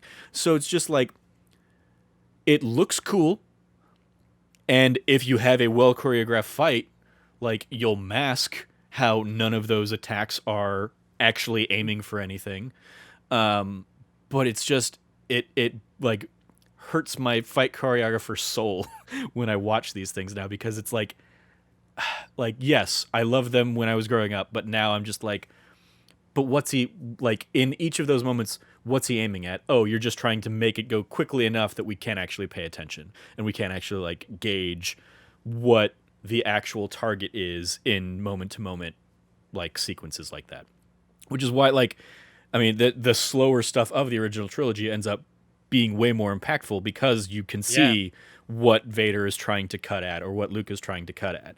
And you lose that when it is just CG flipping around all over the place. And no more is it greater than when it's old man Christopher Lee swinging around at a, bouncing CGI bubble of Yoda in this sequence. Maybe we'll see it again in the Senator Palpatine fight next movie. I don't know, but like, it just bothers me.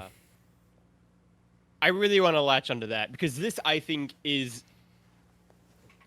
entire Dooku lightsaber sequence, from him fighting Obi-Wan and Anakin all the way through Yoda, is the weakest lightsaber duel of any of the Star Wars movies. Yeah. And part of it is everything you were alluding to, and part of it is just the unfortunate reality that Christopher Lee is like 80 years old in this movie, and he is not endowed with the Jedi powers in real life, and so he just can't do shit, right? And so, for me, the Yoda one's bad because obviously it's bad. But that has never stopped them in the past from using like doubles and stuff like that. You could have just dressed up Ray Park and had him, especially with the amount of CGI they're going to throw at this, you could have just had that. So the fact that, like, what we end up seeing is close-up shots with, like, blue lights and red lights. I was going to bring that up. The swinging around close-ups is so bad.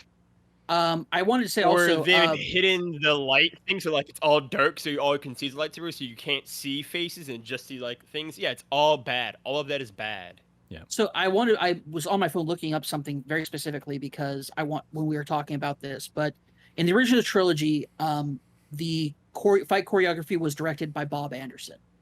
Bob Anderson was an Olympic fencer, a practicer of, I forgot what the acronym is now, but basically the historical, actual martial art of European sword fighting.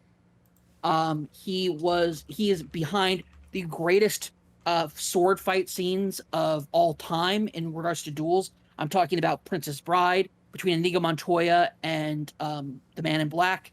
I'm talking about like all these really amazing fight scenes he choreographed. He actually wore the Darth Vader suit for most of the fight scenes in the original trilogy.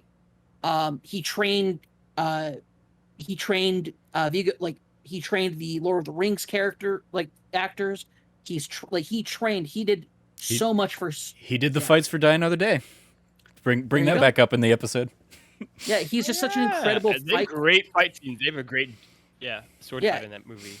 Yep. There you go. Was just such a visionary, and instead of going back to him, another fight choreographer was brought into it for this one, and I don't know his name, and I don't care to know his name, but like a lot of the philosophy behind, like it's crazy too. So I want to talk about this, and I wanted to bring it up. I guess can we transition to things I liked about this film? Sure. Sorry, you jumped in with some of those when Frank was going, so I thought we kind of already hit you. Let's. Yeah, go ahead. That's fine. Okay. We'll need to circle back to Logan for some more of his stuff too. But actually, Logan, I mean, before we dive into the fight choreography stuff, let's tackle some more of Logan's stuff. I mean, those are the big ones, right? I mean, I think for me, I mean, we've also kind of veered into just like how I felt the movie in general. But like, yeah, I mean, I think Camino, right? The aliens, I think the Colosseum fights with all different Jedis is all cool stuff.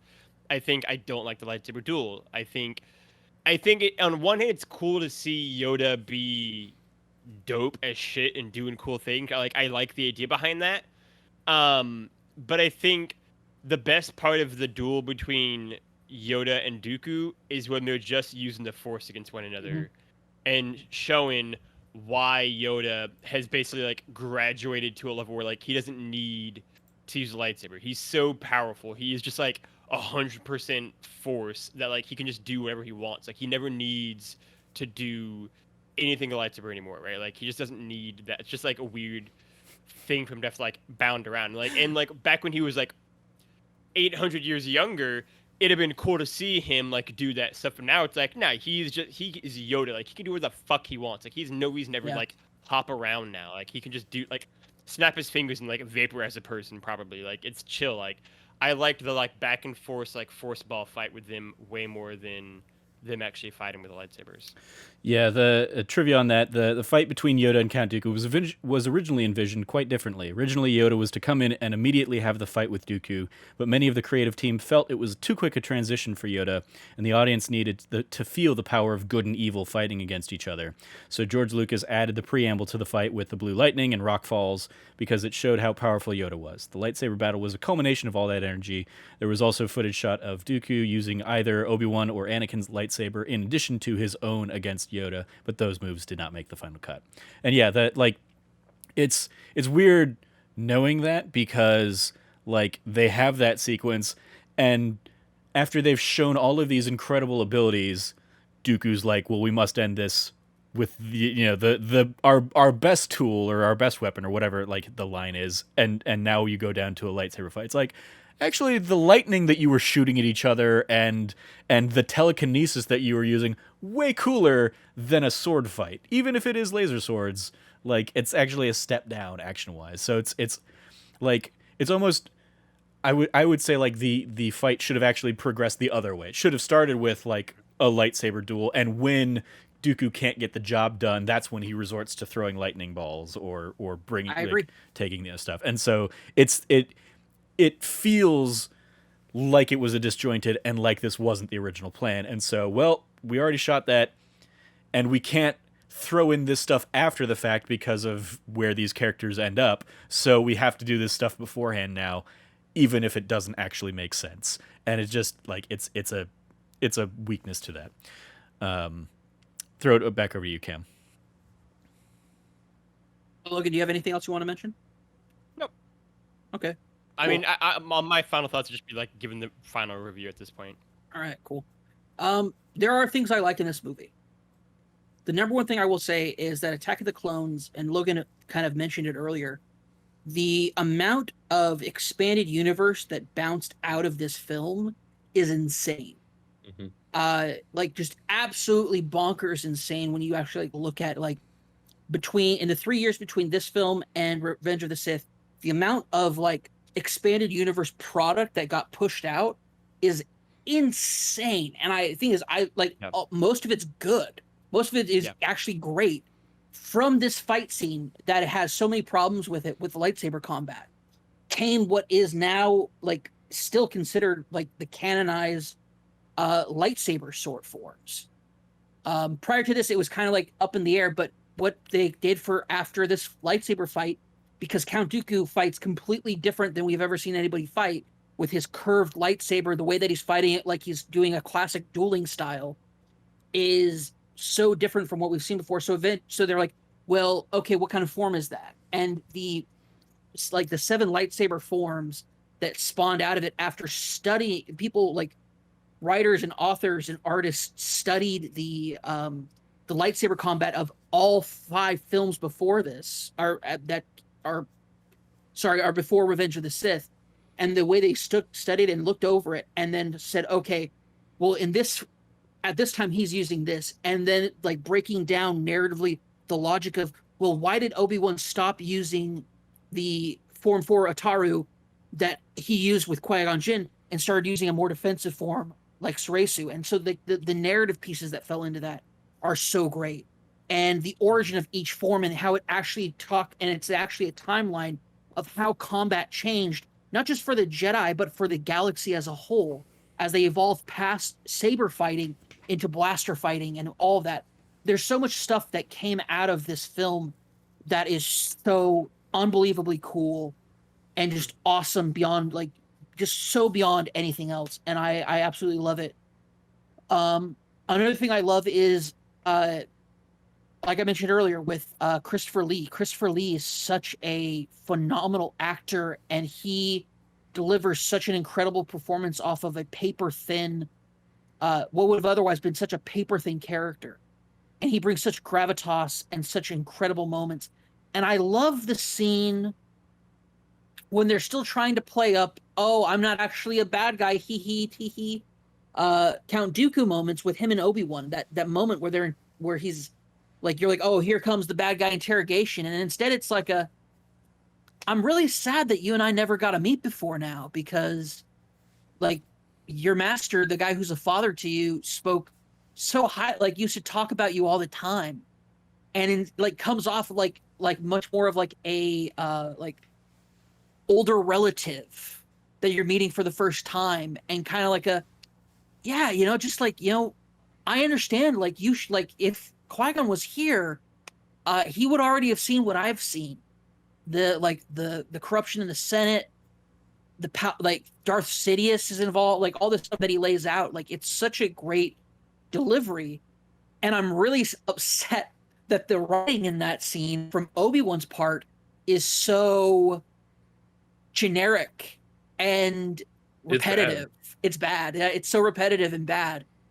While Christopher Lee's on the other end, like laying it on so thick and so great. And it's like, man, which otherwise would have just been kind of like pointless, boring dialogue that is like held up in no regard whatsoever. You get Christopher Lee like just rolling soliloquy over this romance, the romanced idea of like, it's not just like, oh, you're not so different, like we're not so different, you and I. It's we are so like there's so much here that like you're not seeing of like the connection that we have from like the people that we've been taught by and that we've trained. And like, I left like the Jedi Order for it's funny because in the novelization, yes, I've read the novelization of the film, I hate it's also, I agreed. There's such a like the expanded like dialogue between the two over the course of the novelization is so good, and it's sad to see it like just kind of emptied out this way. And then I'll try to secure your release. Oh, you won't join me? It might be hard to secure your release. Like, sorry. As he walks out, and it's like that's such a great moment of we get to see him be a legitimately good bad guy. And it's just, it's all due to Christopher Lee's performance in those moments. Like great. I will say, just real quick, I want to jump on, because that's one of my favorite scenes of the film as well. Is like I love how he presents as the bad guy. Like, we know he's the bad guy, but he's very much trying to do the Sith thing of like, let me bring you over to the dark side. Like we're on the right side of history on this, buddy. Like, and you could be a very valuable member of our team. I think is a great approach that, especially like, we hadn't really seen apart from like Palpatine really laying it on thick in Return of the Jedi prior to this. So it's like, it is kind of a retread of that approach, but in a, I think much better way. And I do appreciate that it also kind of like introduces the wider lineage of, as we kind of already discussed, Yoda taught Qui-Gon, or no, again, Yoda caught Dooku, Dooku caught Qui-Gon, Qui-Gon taught Obi-Wan, and Obi-Wan would go on to teach, of course, Anakin and Luke. So like, we get that kind of like history of this stuff in the in like the extended lore and stuff like that. It is the death of Qui-Gon that turned Dooku to the dark side, that like he feels like, just so distraught, and Sidious takes advantage of that and brings him into the fold and stuff.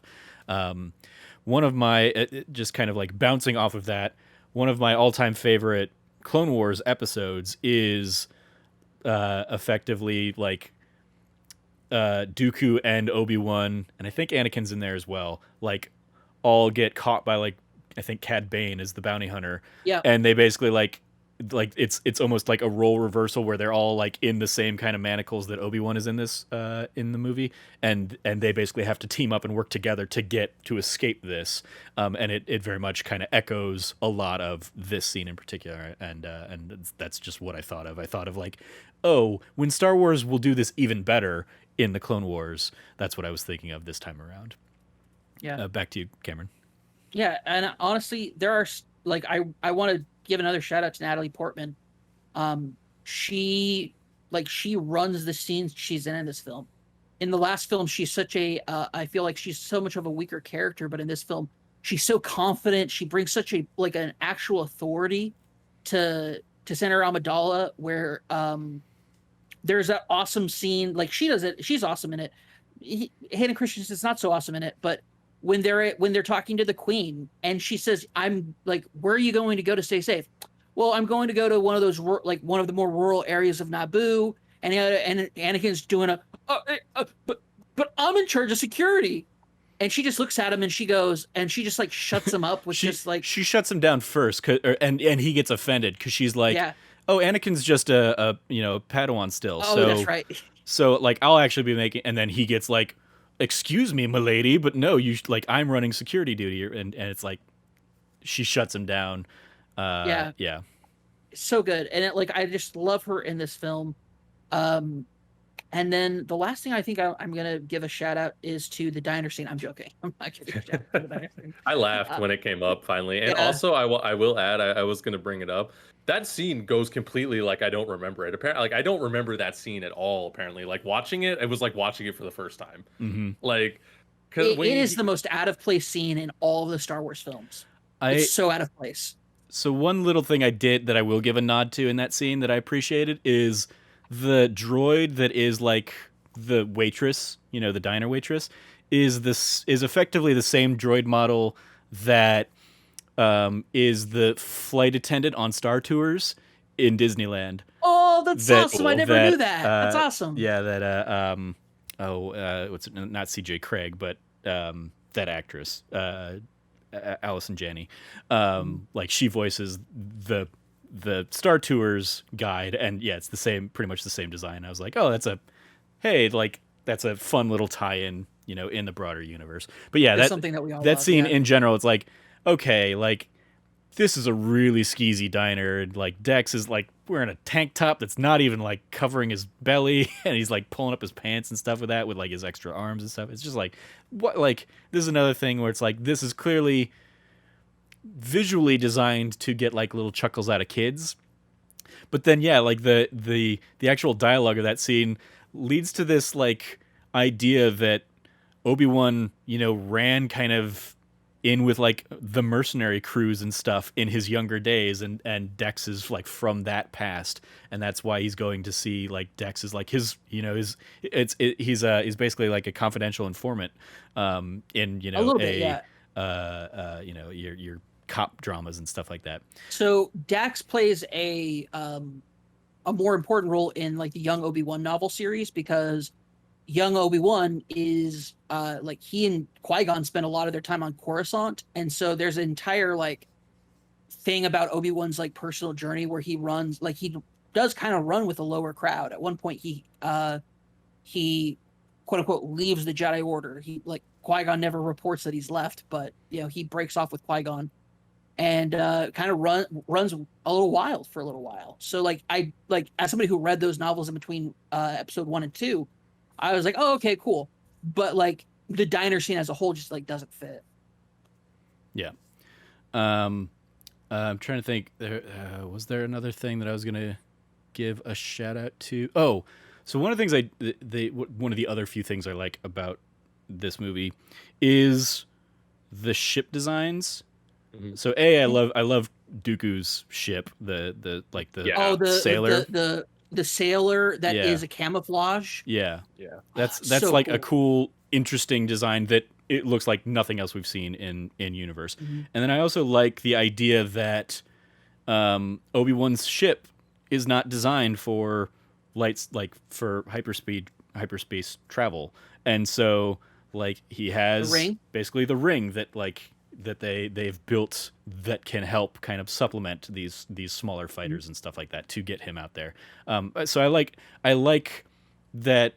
I like what this movie does in terms of like expanding the design of the ship stuff. Really, we see we see kind of an evolution of the Queen ship from Naboo. Also, I like when you were talking about how good Padme is.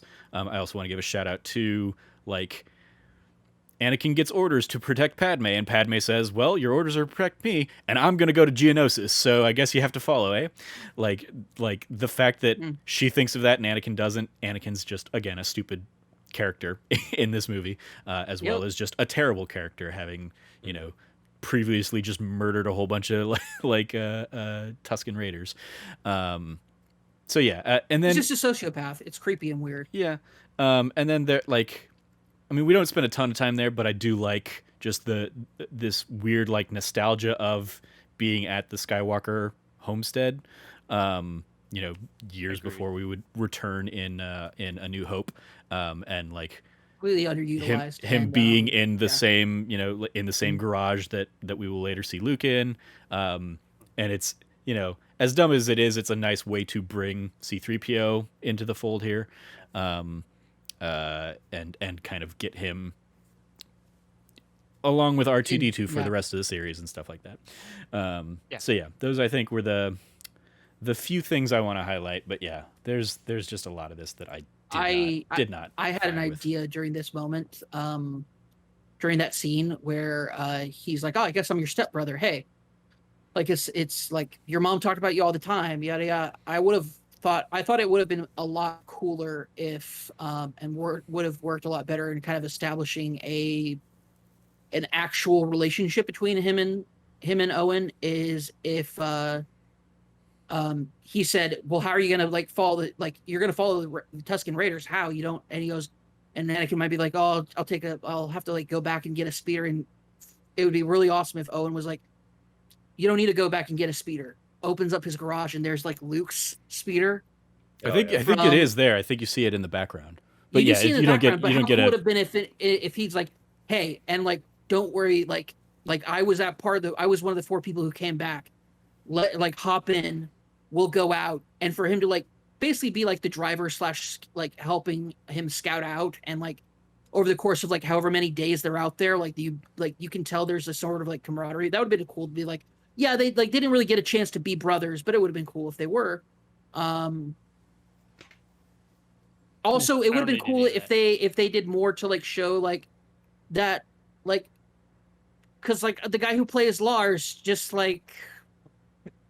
not great, because he's I hate that dude. My beloved wife. Yeah, Klieg. Yeah. Klieg Lars just is not great, and I would have loved to like if like Schmid being taken by the Raiders had like devastated this like put together family that she was a part of. Would have been cool. I mean, But it's been a month. Like they've pretty much gone through the grieving process at that point, I think.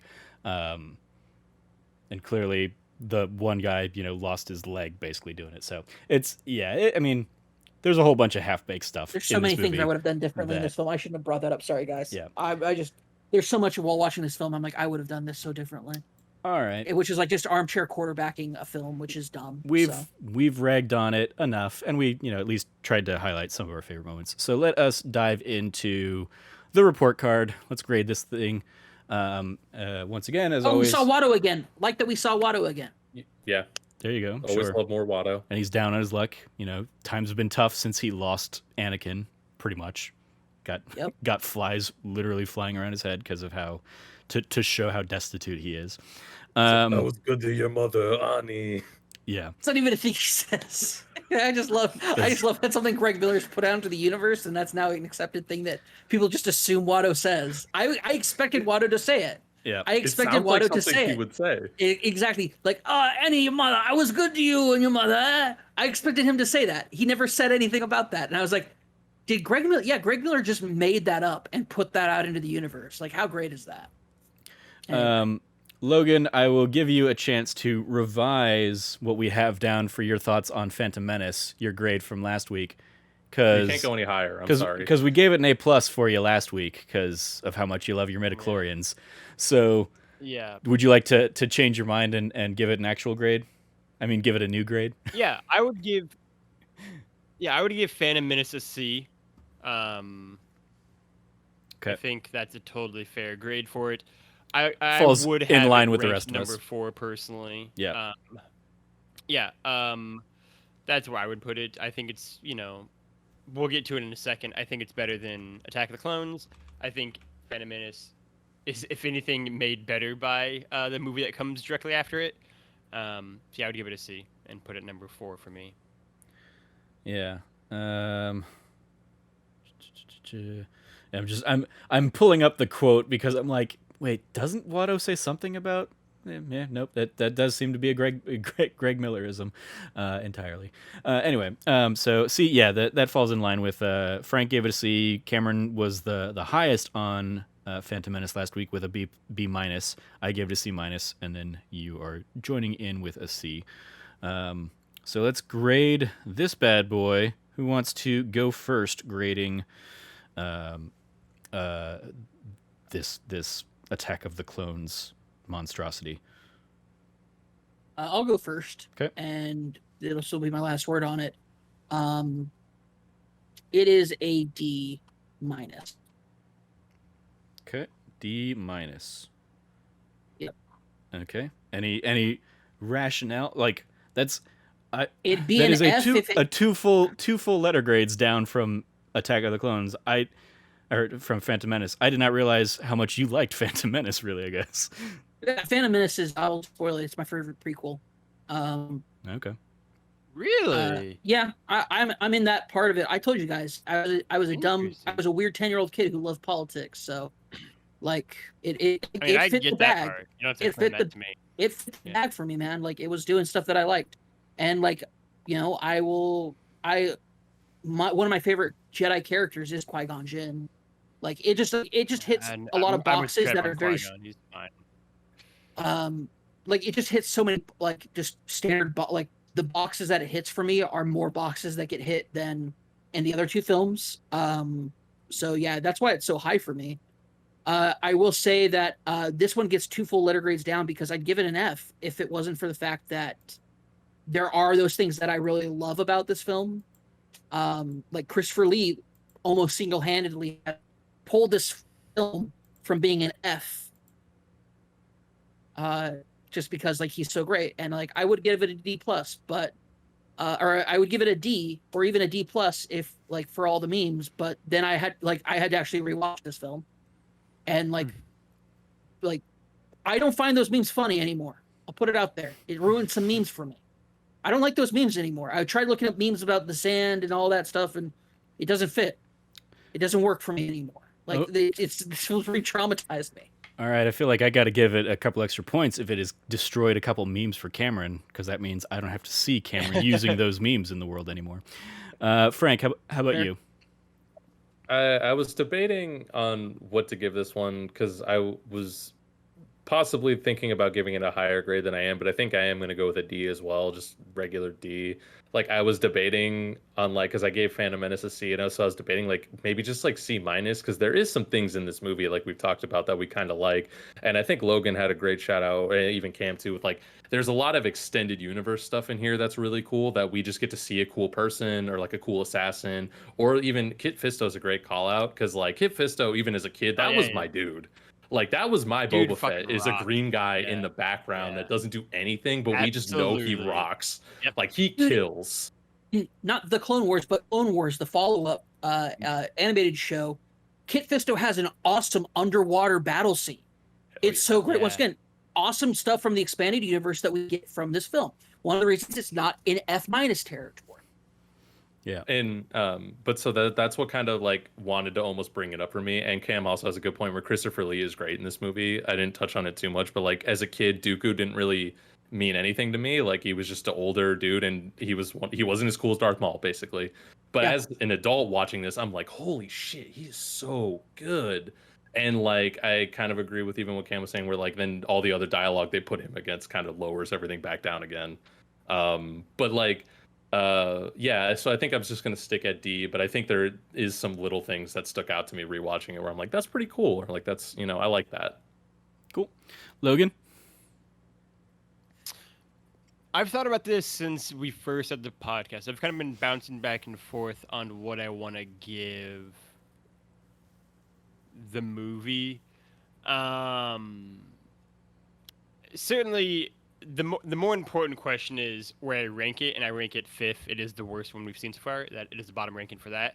In terms of its grade, right? Like, I kind of bandy back and forth, but like I think somewhere in the range like a D plus to a C minus, right? Like I like the movie the most, I think, out of the four of us. And again, that's damning it with faint praise because I think it's the weakest film we've seen by a good distance right now.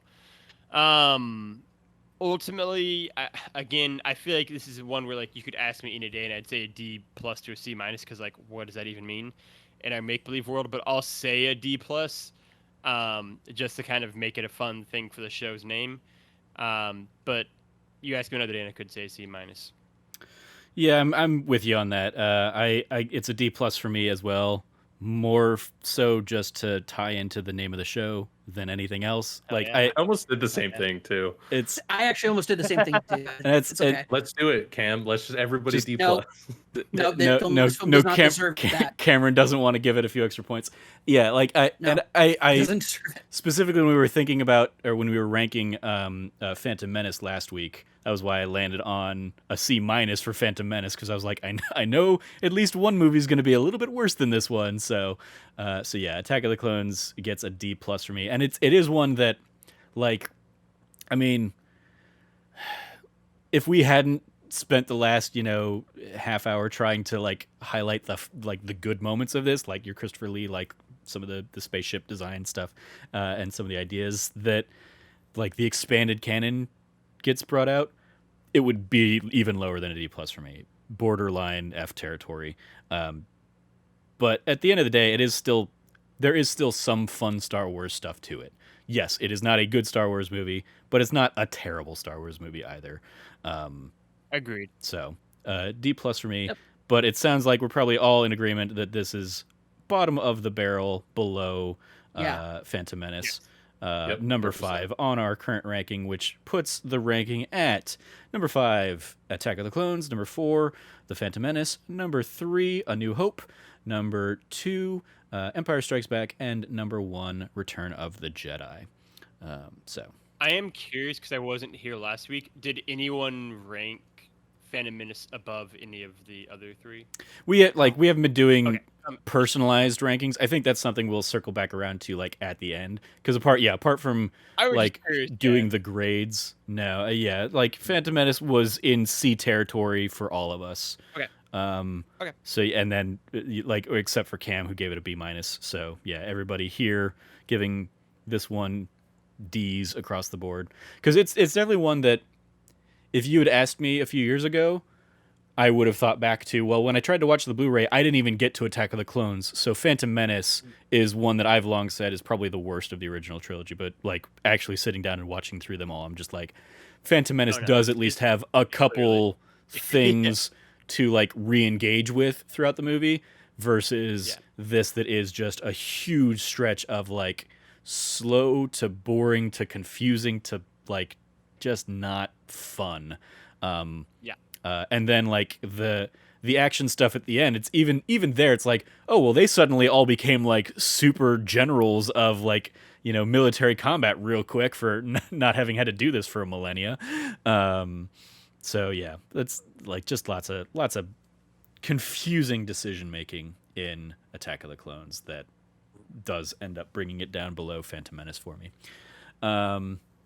Well, that is going to do it for this episode. Extra credit, other suggestions if you like this. You missed it last week, Logan. Last week it was Phantom Menace, and then all the suggestions were the whole rest of the series. It went through 2 through 9. For this one, because they're already assuming you've watched Phantom Menace, this one, the recommendations are Revenge of the Sith, Rogue One, first time that's popped up, A New Hope, Empire Strikes Back, Return of the Jedi, The Force Awakens, Last Jedi, and Rise of Skywalker. So, Rogue One filling the Mandalorian slot we've seen in other installments. Extracurriculars. Anybody watching anything else on Disney Plus? I think Frank, you're usually the only one who is. You kept up with like Loki and stuff? Yep, that's it. I've just been keeping up with Loki. This week's episode that just came out yesterday, I am behind on, so I'll probably watch that today or tomorrow. But yeah, I can't wait. It's been awesome so far. Definitely recommend that and all the other Marvel shows for sure. Cool. Yeah, I'm certainly keeping up with Loki. I think I mentioned it last week, but I watched Luca, the new Pixar movie that's nice. out there. It's real good. I want to watch that.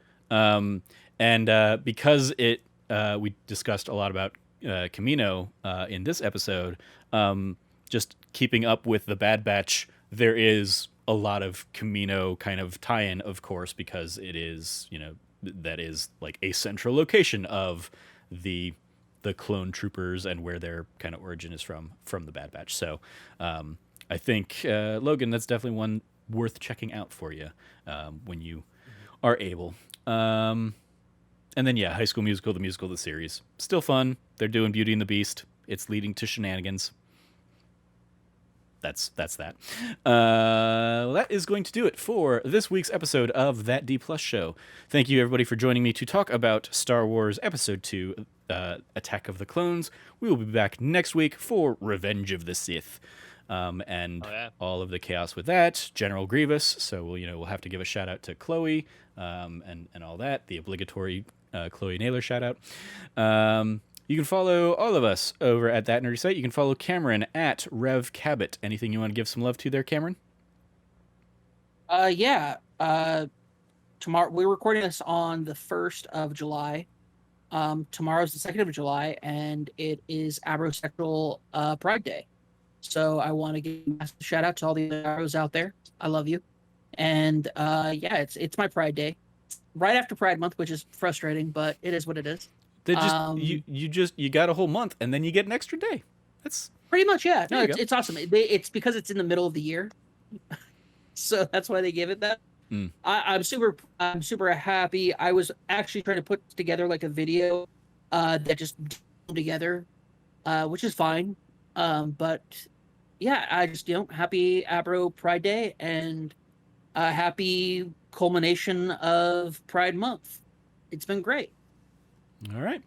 You can follow Frank at Irrelevant Jokes. Anything you want to give some love to there, Frank? Yeah, I just want to give a quick shout out to our other podcast, That Nerdy Sideshow. This last week's episode is all about Fast 9 and just kind of you, Cam, and I's thoughts all on that. And of course, if anyone out there knows, the Fast Furious franchise is definitely close to my heart. And I just think it was a conversation about, a dumb movie that we all love. Or a franchise, I guess we all love. A movie we didn't. I was gonna say love. Yeah, love is a little much. But yeah, no, it's a good shout out. Thank you there, Frank. You can follow Logan at Lefty Logie. Anything you want to give some love there to Logan? I'll give a shout out to the third podcast we do, That News You Care About. Myself and Trevor had a nice little conversation this week on that pod. I think we've had a good run last couple of weeks in general. So go check out all of those over at That News You Care About. And I will also step up to say that Fast and Furious series, some of us love it. I definitely agree with Trevor on that aspect of it. And some of us understand that Tokyo Drift is a terrible movie. Otherwise, yeah, I give a shout out to all of the YouTube content over at youtube.com/thatnerdysite. Lots of stuff happening over there and all kinds of Let's Plays and podcasts going live pretty much daily, I think, at this point, over on the YouTube channel. Otherwise, that's everything I've got, I think. Cool. You can follow me at Trevor J. Starkey on Twitter. The shout out I will give, since pretty much everything else has been taken, is for this month's early access episode of That Nerdy Site show. I just sat down with a tier maker and did my first tier maker list and just ranked the MCU and talked for like an hour and change just by myself into a microphone, going through all the MCU movies. So if you are a Patreon supporter of ours, you can get early access to that right now. Otherwise, that'll go up for everybody at the end of the month. So that's one, and I did that as a video version of the podcast. Basically I did it like I was live streaming it or whatever. So you can see me making the decisions and throwing them in the tiers and all that stuff. So that is out there. And last month's is now free. Yes. Last month's is now out there for everybody. Where Cam and I sat down with the first hour or so, I think first hour-ish of Final Fantasy XIV as I reintroduced myself to that MMO. So that is available to everybody now. You can follow, as I said, all of us over at That Nerdy Site, or go to thatnerdysite.com. Once again, if you liked what you heard, please like, rate, review, subscribe, share the podcast with your friends, all that fun stuff. And if you do feel so inclined, you can always support us over on Patreon, patreon.com/thatnerdysite. Thank you for joining us. As always, stay nerdy, be good to each other, class dismissed, and may the force be with you.